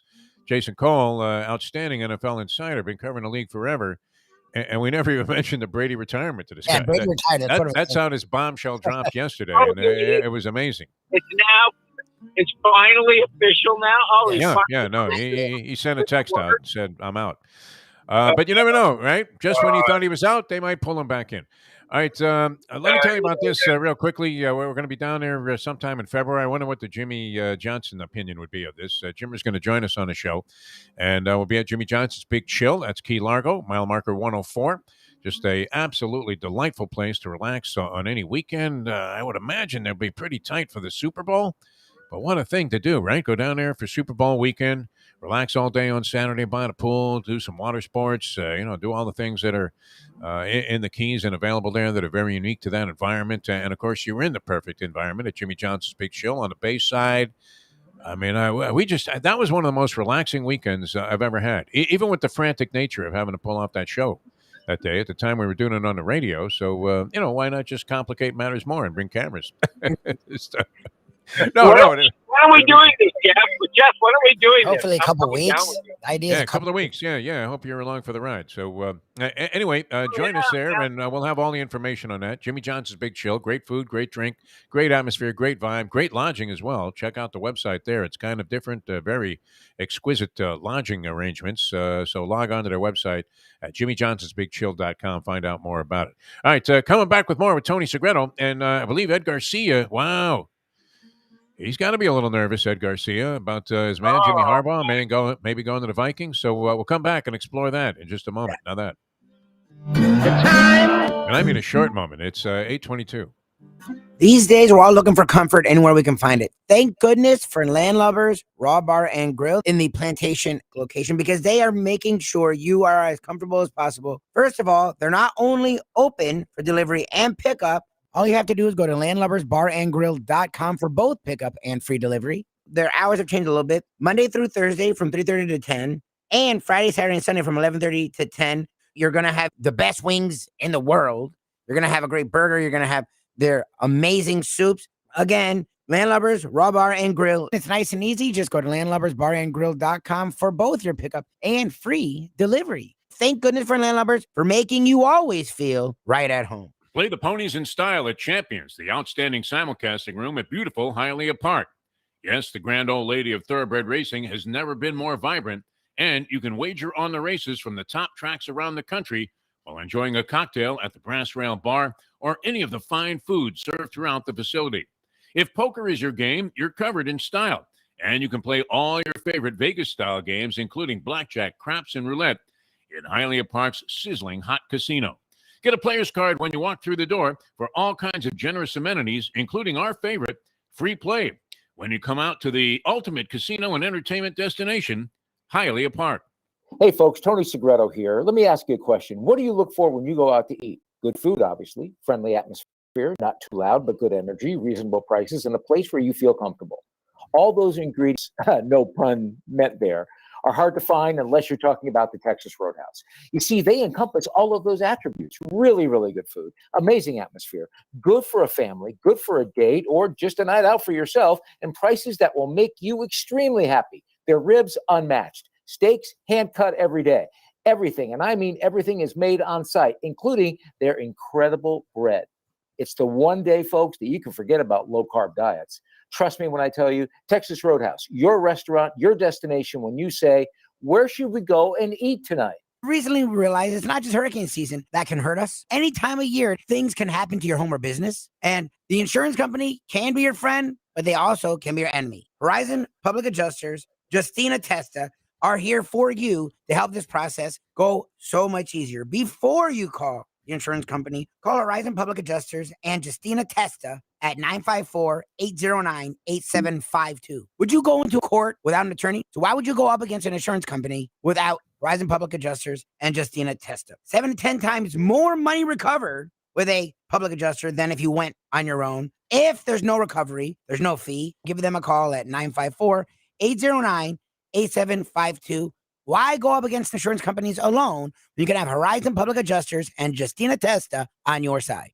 All right, one thing that I love about you, Tony, and we discovered this over time, although it took a while to kind of realize what the heck was really going on there. As distinguished as you are, and as many people as you deal with your various committees that you're on, Orange Ball, this, that, boards of trustees of universities, deep inside, I mean, lurks. I don't know that it's a sick degenerate, but there is a degenerate nature, and nobody loves college football. I believe next to women's softball, college football is really the most passionate sport that you're all about, Tony Segreto. Is that not correct? I love it. I love it. Let's say we talk about being the intelligent degenerate, the one who doesn't say it out loud, but those are mutually exclusive, my friend. There is no intelligent degenerate. If you're a degenerate, you've already shown a lack of intelligence or intellect. Defo and Lubie love kicking it old school with the legendary Tony Segreto. Welcome back to the show. Once again, everybody. Jeff Deforrest, Mike Lubie, Lubitz with you here on Eye on Channel. Jack Namer, the lovely Amy, Brad Schiller doing a great job for us, backing us up here with all the technical support we need. And we're doing some engineering on the fly here because Tony's on the road, so he wasn't able to join us with the usual visual from his fine studios there in Vermont. He had to get the hell out of there because it was freezing. And we have Ed Garcia from Texas Roadhouse, and I do have one lament about my Las Vegas trip, is that the guy that was making the dinner arrangements for the time that we all went out together, he took us to some high-end steakhouse, fancy schmancy place, which was very good. And after I threw my deuce in as my share of the check, $200, I thought to myself, my God, I just wish I could have persuaded these guys to go to my favorite place, which is Texas Roadhouse. And we have Ed Garcia here. I probably could have got out of there, for like $30 for the whole thing, even with like a good bottle of wine and everything else. Ed Garcia, how are you? Good to have you on the program with Tony. Good morning. So sorry to hear about that $200. You would have been able to walk out with 10 steaks and a bottle. I mean, it was fine, a steak, but it didn't do anything to convince me that it was, not way better to go to Texas Roadhouse, save a bunch of money, and have a meal that was just as good. Yeah, it is definitely different. I try to stay away from steakhouses because, when you start to compare some of those steaks, I mean, it is like reading some of these stats on football. I mean, it is just, every little detail, but sometimes it just doesn't add up. It doesn't make sense, but you got to go out there and try things and understand. And, the good thing is you're always going to come back home to Texas Roadhouse. Well, I figured out this morning figured out driving through Maryland this morning, and I passed the Texas Roadhouse, that the only time I can pass the Texas Roadhouse when it's not busy is when it's closed. Because that is really the only time. Because I passed one last night in the Pennsylvania area. I was going to go try and pop in and grab a beverage and a burger, and it was just, the line outside was just remarkable. So again, you guys are killing it all over the country, not just in South Florida, and that's testimony to the culture of the entire organization. And I'd love for you to just kind of weigh in on that for just a second in our short amount of time together. Absolutely. Guests ask me all the time, why are you not open for lunch? And I'll tell you, it is, at first, I didn't understand it. I just passed my 15-year anniversary, and I was thinking, like, man, 6 hours. Really, Monday through Friday, we're open 4 to 10. We do have some varying hours out there across the United States, but out of the 630 Texas Roadhouse, we only have, I think, 11 open for lunch. Oh, wow. Why is that? Because everything is made from scratch. We don't make mashed potatoes in the morning and then wait and figure out a way to stir it, add butter, so that way by 7 o'clock when you are eating them, they taste great. What we do is that we make them fresh. We have potatoes coming out of the oven every 15 minutes, and that requires an army of amazing, legendary people. On a standard shift, we're going to have anywhere from 20 to 25 people in the back working to make sure that the mushrooms are right, the onions are great, the sweet potatoes are coming out at over 200 degrees, so they're nice and tender in the middle, and all those pieces, just requires a lot. So we get to focus on 6 hours of delivering the best meal experience, and you know what? It's great, provides great quality of life, great quality of food, and really happy people like you, Tony. Yeah, I'll tell you what, and not just me, but Defo, Lubie, and an army of others that listen to us that have taken up, the mental of saying, hey, Texas Roadhouse is a special place, and we're grateful for this relationship. And folks, if you haven't tried it, you have got to make it a priority, especially when I say in the commercials that we do, where are we going tonight? It should be one place, Texas Roadhouse, and that's the place. And by the way, I you like Minnesota? I do like Minnesota. Oh my! Oh, you're If you go in mean. there, Wow, you're mean, Sabrina. Nothing is confirmed yet. So, Tony, you may have the inside scoop. I don't know. I mean, you were talking to Harbaugh a few weeks ago. Maybe he texted you and asked your opinion. I'm not sure. Yeah, well, I'm expecting to hear from him anytime now. As soon as I do, I'll let you know. Hey, if you keep adding zeros to my check, I'll listen. So, Yeah, and Tony, you won't find Ed Garcia, trying to attempt to offer cash for one of his restaurants in the southeast area there that he's manager of. To go ahead and provide bad service and maybe serve a steak that was badly overcooked. There's no Stephen Ross element in what they do at Texas Roadhouse. It's on the highest level of integrity, as you said. And Ed Garcia, always a pleasure, my friend. I wish you luck in retaining Jim Harbaugh. You finally beat Ohio State, and now the guy's going to leave? Well, what is that? I mean, hey, he's a hot ticket right now. It took him a little while to build his team, but I think you should explore your options, absolutely see what's out there. And every time you explore, you get a little bit better. It doesn't mean you have to jump ship, but you can see what's going on out there. And I wish the man the best and, good luck with his decisions, but it is very awesome to have opportunities for sure. All right, we're going to wear khaki pants in your honor until that decision is made. All right, Ed, thanks for joining us here on the program. Always a pleasure, my friend. And, that was a huge mistake on the part of my buddy Evan, going to a place, nice place, like I said, but, at $100 a pop for a steak, we could have come out of there with a week's worth of food at Texas Roadhouse. Thanks so much for being with us. Defo, I had those steaks. I bought those steaks from Texas Roadhouse that they send to you. They're frozen. They come in a styrofoam cooler. That was, I'll tell you what, that was the best steak I've had in I don't know how long. It's incredible, absolutely incredible. So I urge people to look at that as well, because it's a great way, especially with Super Bowl coming up. You get 3 or 4 of those steaks. You have a couple of people over. You slice them up nice. You have plenty of food. And you get the sides from Texas Roadhouse. It's great. Maybe we'll see Tom Brady there with a bunch of people celebrating his retirement. It's your retirement. Did Brady retire? I didn't notice that. Yeah, exactly. Look, Russia could have invaded the Ukraine this morning, and this Brian Flores story would have taken priority over that, and not just here in this town. I mean, this is reverberating all around the league. And, we mentioned this earlier. What was it? What was Kayleigh McEnany? What was the name of the second or fourth press, secretary for Trump? I guess she was third in line. But it did seem like somebody of that, kind of, ilk would have written the NFL's statement about this, that these are completely baseless assertions by a madman. Who the Dolphins did a good job. We talked about this last week or a couple of weeks ago on the show, Tony, where, it wasn't exactly the Harvey Green PR machine. I mean, the Dolphins immediately disparaged this guy's, reputation and dumped on Brian Flores, which is very unusual. I mean, you fire a coach who you think he still had, time on his contract, and you're not usually trashing a guy, before he even hits the streets. That's, again, Defo, I just keep harking back, since this is an old school hour we talk about. Yeah. And I woke up this morning part of me was angry. Part of me was just absolutely distressed. And I'm not being over dramatic here.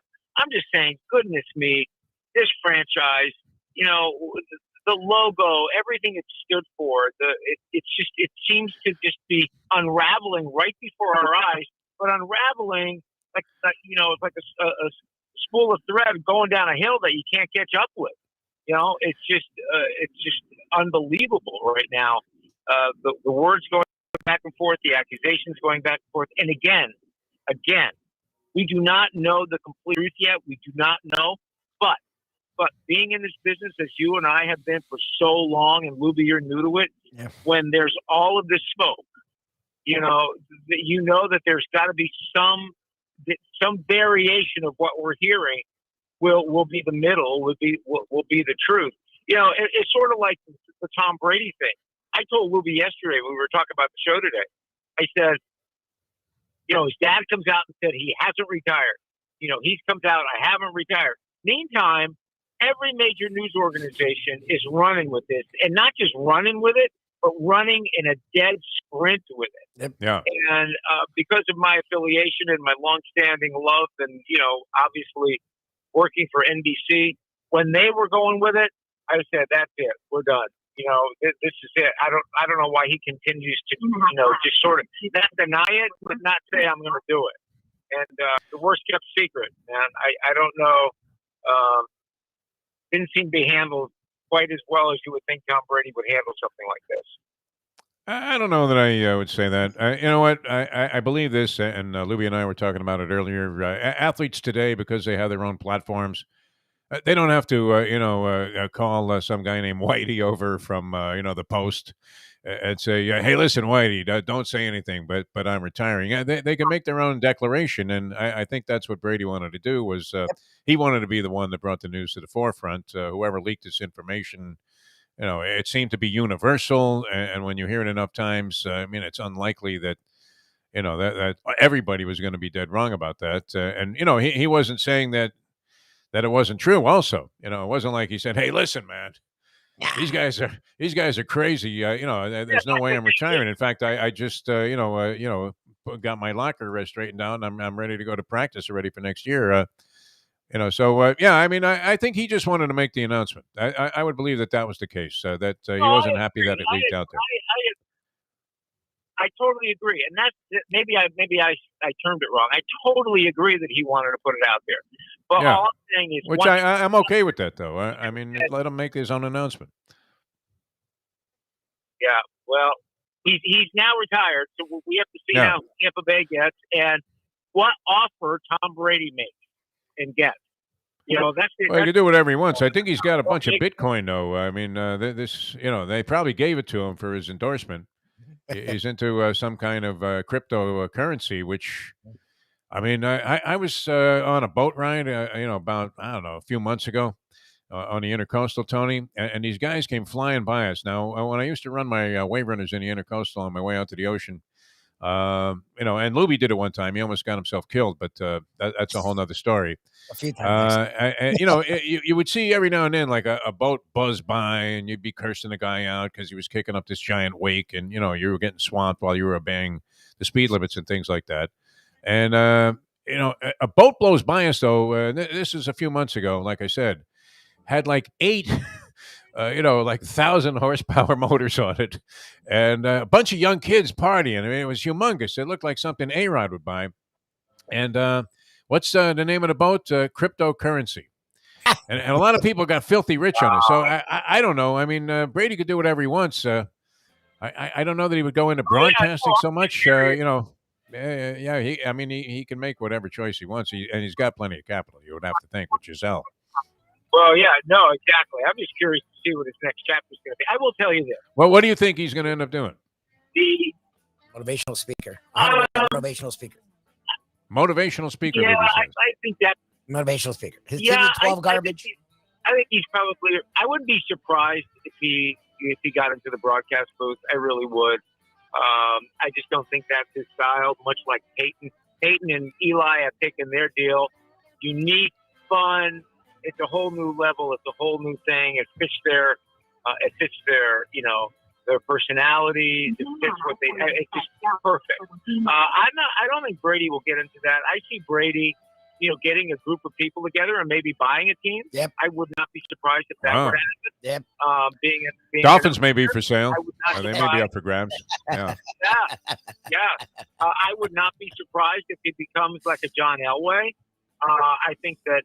Because, I think that one of the things about Brady that always caught me was that this man made more out of really good ability than a lot of great players make out of their ability. But That's you know what true. I'm Yes. saying? I think he really worked. His skills became great because he made them great. Yeah. He wasn't born with great skills, and you have to respect that. You have to respect his nature of competition, the love that his teammates have for him, and his dedication to his craft. I can't think of anybody who has dedicated themselves to their craft quite like he has. So from that standpoint, you know, you not only tip your hat and go, well done, and I'm glad I was part of the whole, generation that got a chance to see it. Just like we had a chance to see Marino and Montana and those great players who really, kind of raised their level of what they did to a brand new level, one that a lot of quarterbacks to this day aspire to.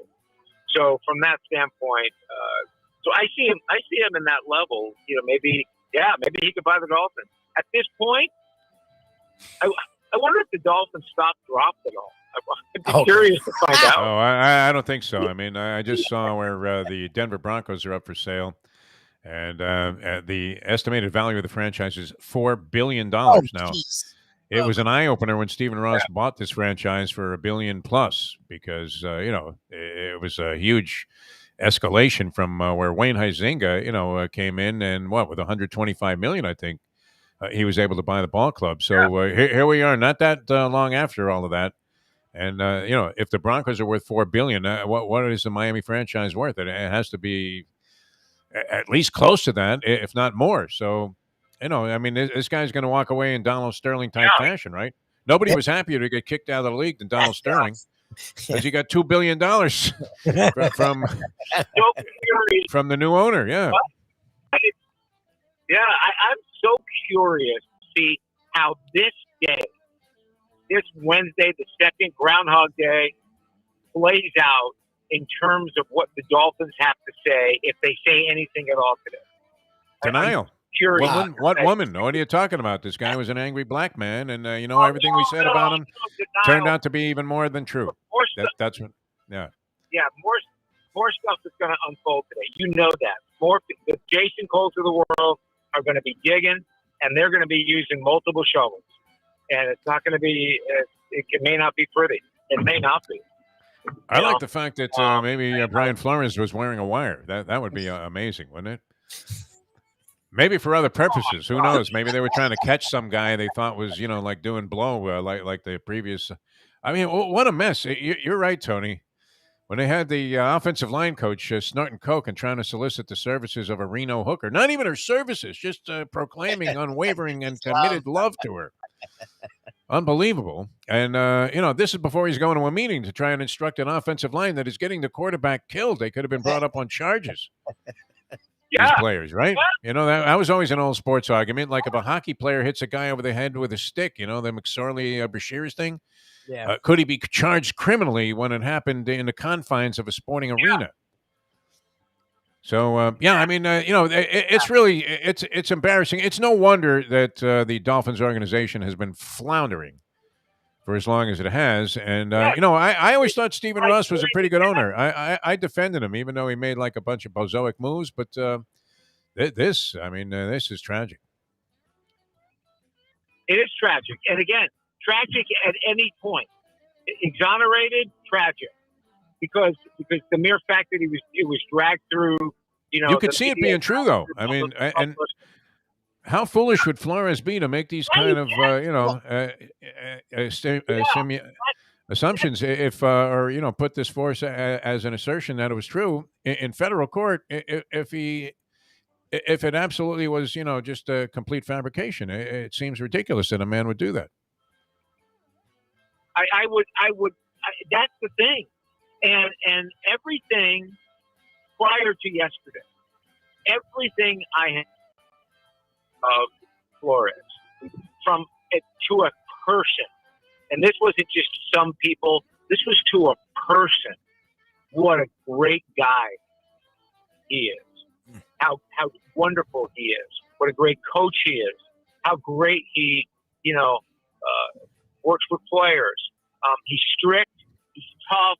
He's hard-nosed, but but still a great guy. Now, that doesn't mean, we're all great guys, but that doesn't mean, you can't do what you're doing. But like you, that is such an outrageous accusation. Yes. That you think to yourself, how can you even make that up? Well, he's risked his entire career. How can He's risked his entire career, and you're not going to risk your entire career unless there's some truth to it. Oh, You're just not gonna- Yeah. You would think. You would think. All right, Tony, there's no risk if you're in any kind of need of any form of rehabilitation from a medical standpoint, whether something horrible happened, like you suffered a stroke and now you've got a monumental road to come back. There are people that can get you there faster and in the most efficient fashion and with the ultimate in care and communication, as we often talk about being a key in these situations. You want to know what's going on with your mom. You want to know what's going on with your kids and your spouse in their rehabilitation. Even if it's a distant cousin, you need that line of communication, and that's part of the brilliance of Catholic Health Services. But as we say, Tony, you could offer the finest facilities. A lot of people have that. Not the people, the people at Catholic Services, though, have a level of expertise that really is a distinguishing factor for them. Yeah, they are. I keep getting notes from friends that did what you did, Defo, that say, "Wow, where have we been? We took your advice. Catholic Health Services is a special place. They kept us, the entire family, in the loop. We know exactly what was going on with our loved one." Turn into that delicatessen that you GPS'd, Tony, and get a sandwich for the road. Yeah. I'm sorry. It's only a block away. Yeah, no, it's great. Yeah, that's okay. We're going to a Texas Roadhouse. The one that's 20 feet, turn left. You'll be at your destination. I love that thing. You're driving into a brick wall at the end of an alley. Yeah. Yeah, so much for interrupting Texas Roadhouse. Okay, Yeah. shut up. Catholic Health Services, yes, my friend. Catholic Health Services. We're very fortunate to have them as a sponsor, only because of, not only as a sponsor, but they're part of our family. They're part of who we are and what we do, and I think that it's a very special place. And I think people should take notice that when you have people who have a passion for what you do, and they do it every single day, how can you not want to be part of that group? How could you not want your loved one being taken care of by someone who has the expertise, the love, and the understanding that they want to get up every morning, go to work, and help others?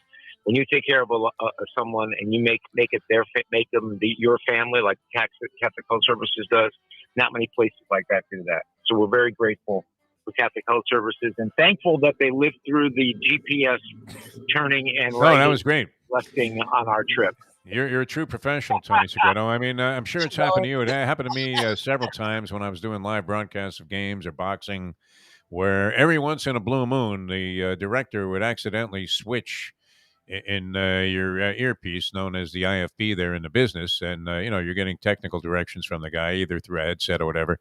And sure enough, I mean, all of a sudden, you're hearing the technical directions going on, which you're not supposed to hear. It's supposed to be on a separate channel.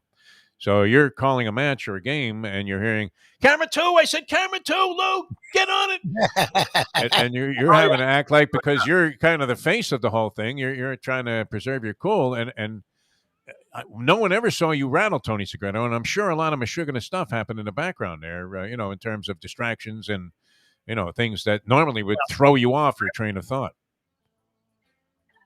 I will pull back the curtain. I was about 2 years into my career, and I was on the air, and they would type in bold letters all the directions for the directors, right? Yeah.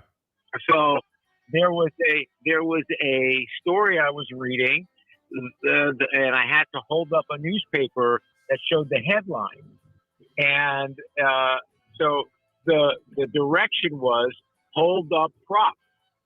So I'm still a newbie, man. I am such a rookie, and I'm reading the teleprompter, and the next thing you hear me say is "Hold up prop." Oh no! I got it right here, man. It's on my cell phone.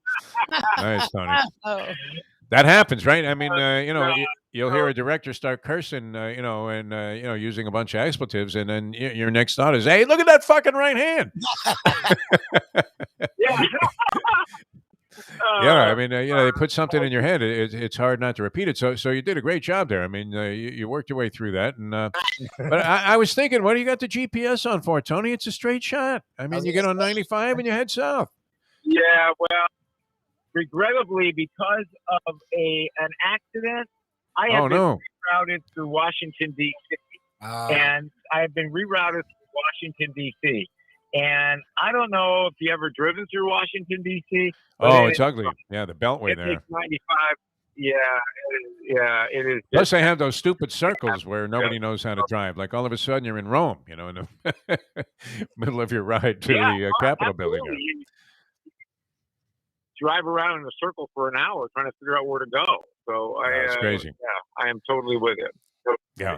All right, Tony. We'll come back. We'll wrap things up. We'll get your thoughts about the Super Bowl matchup. Tony Segreto with us here on Ion Channel. Always great going old school with Tony.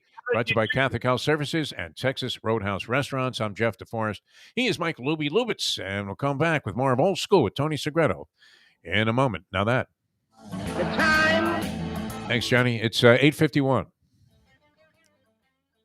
Since day one, Catholic Health Services has been part of Old School. And since we've started letting people know about them, it's changed their lives. You see, Catholic Health Services, while being recognized as one of the top places for stroke rehab in the country, it's also about a group of people who not just excel in what they do, from the doctors to the nurses to the therapist, on and on and on. It's how they do what they do every single day that separates them from the pack.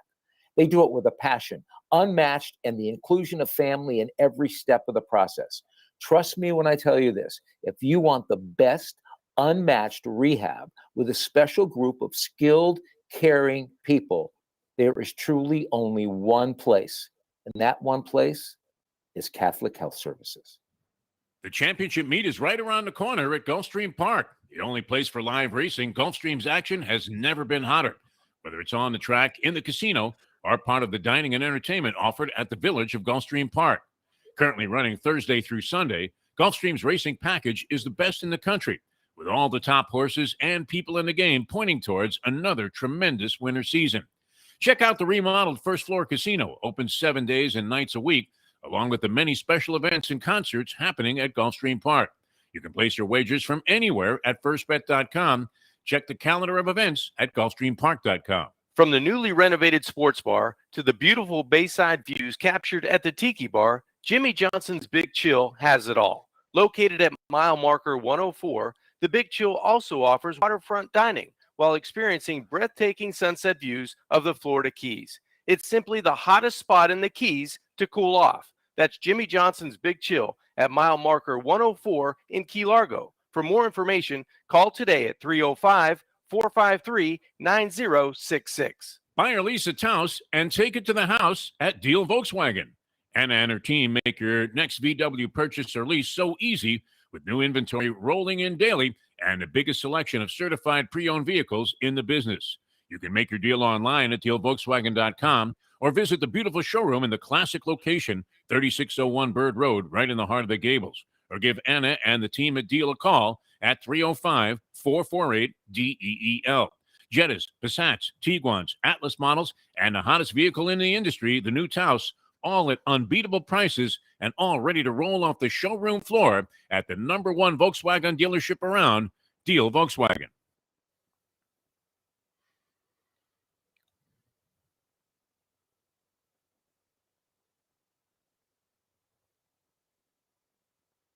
Let's hope we're dead wrong about a lot of things. That could be another book that we put out. Let's hope we're dead wrong about a lot of things.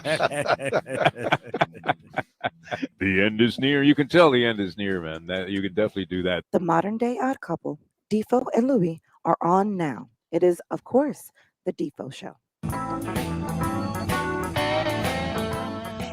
Welcome back to the show. Jeff Deforrest, Michael Lubitz with you here on Ion Channel. You can Google the Defo Show, catch all the programs we've done 3 months now here, hammering away. So all good. And, of course, a big part of the program every week We go old school with our good friend Tony Segreto, longtime broadcaster here on the local scene and with international credits as well.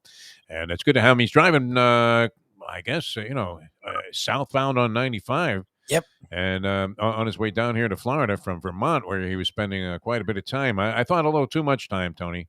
But who am I to judge, right? I mean, I just spent a week in Las Vegas, and you know what? I was thinking if I was going to make a move, as long as my bankroll held up, I wouldn't mind being out there on a regular basis because it was so much fun, so relaxing to detach from everything and just become a stone degenerate. So that leads into the whole thing about the weekend and how you made out. We had a guy, Moneyline Martinez, Jersey Kyle.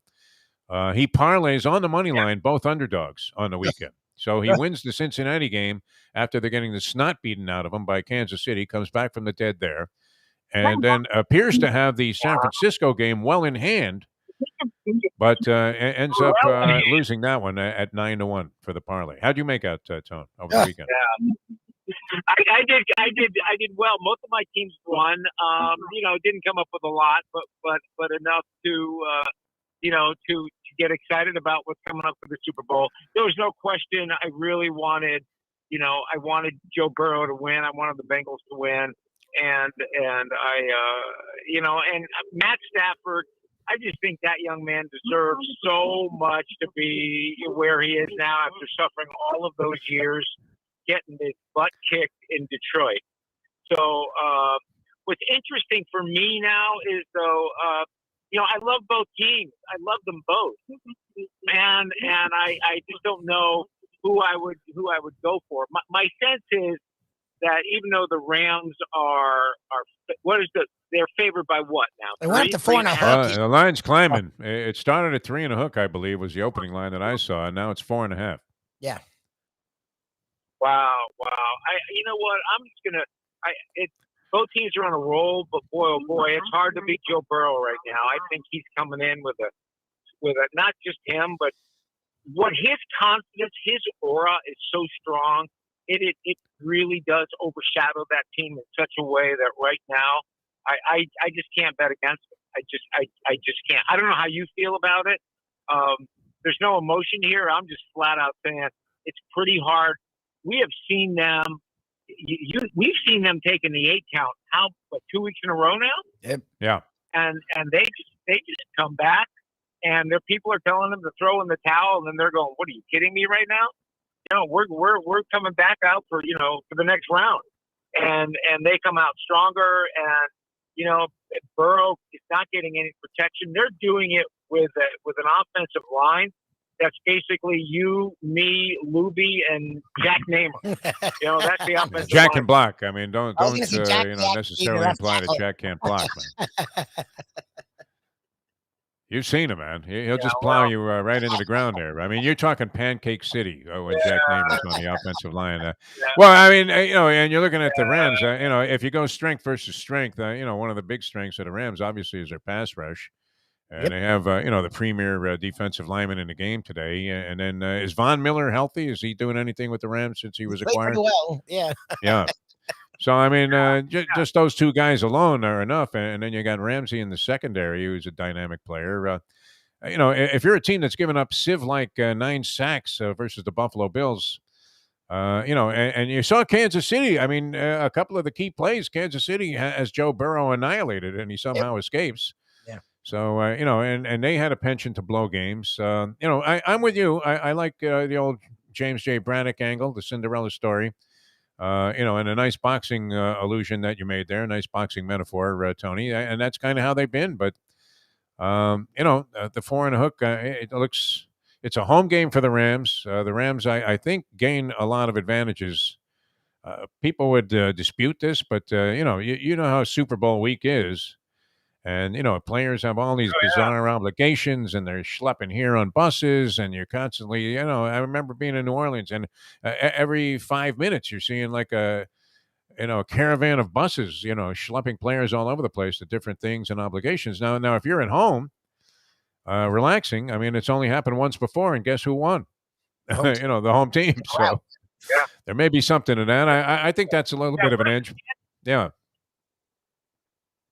What are the chances of back-to-back years where the home team is in the stadium of the Super Bowl? Impossible. It never They're happened. good. I mean, obviously, with the Rams favored by 4.5, they're pretty good, at least according to public opinion so far. I'm going to push back.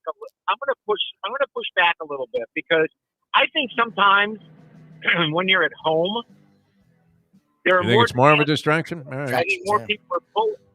Yeah, I really do. I think when you're on the road, when you're a visitor, you're in your own little world. You're living in your team bubble, and that's why Jimmy Johnson always used to call it, "We're on a business trip here. This is who we are. It's us against the world." And then when you're home, you got your brother, your sister, your mother, your father, your grandmother, on and on and on. Not to mention all of your friends, all the kids you grew up with. You got tickets. What can we do? Let's have a party. We want to come see you, et cetera, et cetera, et cetera. I think that there's a lot more distractions when you're home. I just truly believe that. Now, I remember Bob Kuchenberg telling me one time that when you're on the road, one of the toughest things on the road that people don't think about is that if the beds in the hotel room aren't comfortable and you don't get a good night's sleep, you don't play well. I remember him flat out. He and I sitting on a plane together, having a beverage, and telling me about how many times he could not play well because he didn't sleep well the night before in the hotel. That's because Joe Robbie had him in a Motel 6. I mean, it's not that way anymore, Tony. We're talking Ritz-Carlton here is like considered a dump. Anyway, we have to run. Tony, that was great. And it was interesting because I thought I caught in that final GPS thing that was bleeding through the conversation that Tootsie's, your destination, is on the right. So you may have a lot of things to account for here. Well, by the time you get home, I mean, there may be a confrontation with the lovely wife. We love you, Tony. We love you, Tony. Travels, please. Thanks for being with us. Love you more. Thanks, guys. Thanks. Bye-bye. All right. Drive safely. Tony Segredo. That was classic. I love that he kept interesting, going. yeah. I'm like, I'm getting lost. You're getting lost. We're just laughing, and he's just going. I'm like, good for him. Where the hell is he GPS? Oh, he said he got lost in traffic there because he had to reroute to Washington, D.C. That's a horrible, I mean, why not just reroute into a dead-end street? Yeah, why would an accident reroute you to worse traffic? Yeah. Well, I mean, if it wasn't moving at all, I guess that would be the option, right? Anyway, we thank Tony for being with us. Kind of staggered through that a little bit. We love him. Great guy. He just keeps getting bludgeoned with that whole image. I mean, it's hard to let go of the dignity that the Dolphin organization once represented. Look, right? this generation, put it this way, people in their 20s and younger don't remember that. Yeah. Funny it was a class organization. It really was. They were. My whole life they were. But the problem is, if you're 25 or younger, you were 5 the last time they did anything. So, like, you remember, they've been a joke your entire life. And they keep setting a different standard of being a joke. Like, they get worse and worse. Yeah. I don't know how they are today because they've changed ownership. But, the Los Angeles Dodgers were always a first-class organization. The way they treated people, I mean, from top to bottom, you could be, as I've mentioned many times, the lowest schlep on the journalistic chain and ladder, and they treated you as if you were writing for the LA Times and you were the number one guy. It was great. And the Dolphin organization, I was actually, very proud to be affiliated and associated with them in what limited way that I was. I mean, I was covering the team, and you got to know a lot of people, and then I did some of their in-stadium announcements, and every now and then would do some work for the Dolphin organization, and it was always great. I mean, obviously, there's a certain, structure and protocol to the National Football League and their way of monitoring things and keeping control of everything. But, it was always great. I mean, a very dignified organization. The fact that Don Shula would know you on a first-name basis is, right, Lubie? I mean, when Don Shula said, Defo, how are you? And Lubie, you do a fine job. It was weird. Like, Lubie? It's like, what? I was like, that's Don Shula. When you mention this guy's name, every time Tony mentions Shula, I start hearing John Facenda in my head saying, Don Shula and the Miami Dolphins. In fact, can we close out? Can you find that thing? Oh, that'd be the way to close out because, I mean, it really does represent and epitomizes this whole turnaround to the point where the owner of the team is being accused of trying to bribe a coach to tank and deliberately lose games. I mean, this is so damning, if true, that, the racism issue and the Rooney Rule thing, that's going to grab all the headlines because that causes the great divide. But I think the bigger story, believe it or not, I mean, we all know about the Rooney Rule being a joke. This is nothing new. We realize that if you have 32 teams in the league and one black head coach, and you have 8 openings for jobs, Not one. 9 actually, 9 openings for jobs. 4 have already been filled, and they're all the same, right? Yep. Take the mold out and get me a young white guy on the rise that was a coordinator somewhere, offense or defense. Head coaching experience notwithstanding. And then, obviously it's very hard for black head coaches to get into situations where they are applying for jobs where they have head coaching experience, right? Because they never get the job in the first place. Yep. The numbers are very small. And Jason Cole said it, and I guess it's true, like you go with what you know. So the white owner hires the white guy. And that's the problem is outside of Chris Greer, is there any GM of color? So And we don't know what Chris Greer's level of influence is. It seems to me. Yeah, he seems to be the puppet. You're going, not to compare him to a guy that was thought to have shot a president, Lee Harvey Oswald. Man, I'm just a patsy. I'm a patsy. Yep. So that's the problem. Which apparently he was. Yeah. It was. And that's what it seems like Greer is. And it seems like a cycle that just perpetuates itself. Again, I didn't realize it's been 20 years. 20 years of Rooney Rule, and we have the same or less black coaches than we did before it. And the Rooney Rule, I mean, it's impossible to stipulate it. It's kind of like this thing that's going on with Biden, that you have to hire somebody, a minority. You absolutely have to put that person into a job, no matter how less accomplished they are than another candidate who looks to be brilliant but happens to be like an older white guy. I don't know how do you force that? It's pretty tough to do. You would think that it would have to be something that would be by attrition and naturally happen on its own, and that maybe the owners would understand that if your team is comprised of 70% black players, having a black head coach is probably advantageous, right? Although all players, that's why the whole tanking thing, they're playing for what is in more cases than not. People don't go 22 years like Brady. These are usually very short-lived careers with a very limited window of high-level monetary compensation. So, and a lot of people never get to that point where they're making that big money. All right, that's going to do it for us. Tomorrow, we'll have the Hialeah Park Trivia Challenge. How was that last week? Gurgles with the reverberation again? Yes. It was magically fixed for like 3 weeks, and then the week you go, it was so fun. So I'm blaming the cleaning lady for what happened yesterday with that flashing video. Yeah, it's magical that it has. Well, I mean, it was one piece that was a little bit loose. That was nice. It. Well, good. I'm glad you got that fixed. And I told him, I said, you know what? I told the Mustang while I was gone, don't let him touch a thing on that table. Exactly. Maybe somebody tripped over a cord. I don't know. All right. We'll see you tomorrow. Thanks. We did a little overtime here today, and you can catch us on Believe Podcast Networks with After Hours. John U. Bacon going to be our guest on that program today. Of course, Google the Defo Show. You can see all the different things that we've been doing, and always check us out on Ion Channel, where Jack Namer informed me, that's a tragedy, huh? Punxsutawney Phil checked out before Groundhog's Day, the day before. What kind of odds could you have gotten on that? That would have been a pretty good I just don't know what that bet means. on FanDuel. Does that mean winter forever? That's not global warming, my friend. He probably was a victim of global warming. All right, we'll see you tomorrow as we leave you know that. The time. It's 9:07. Let's go to eat a damn snack. Look what they done to my soul.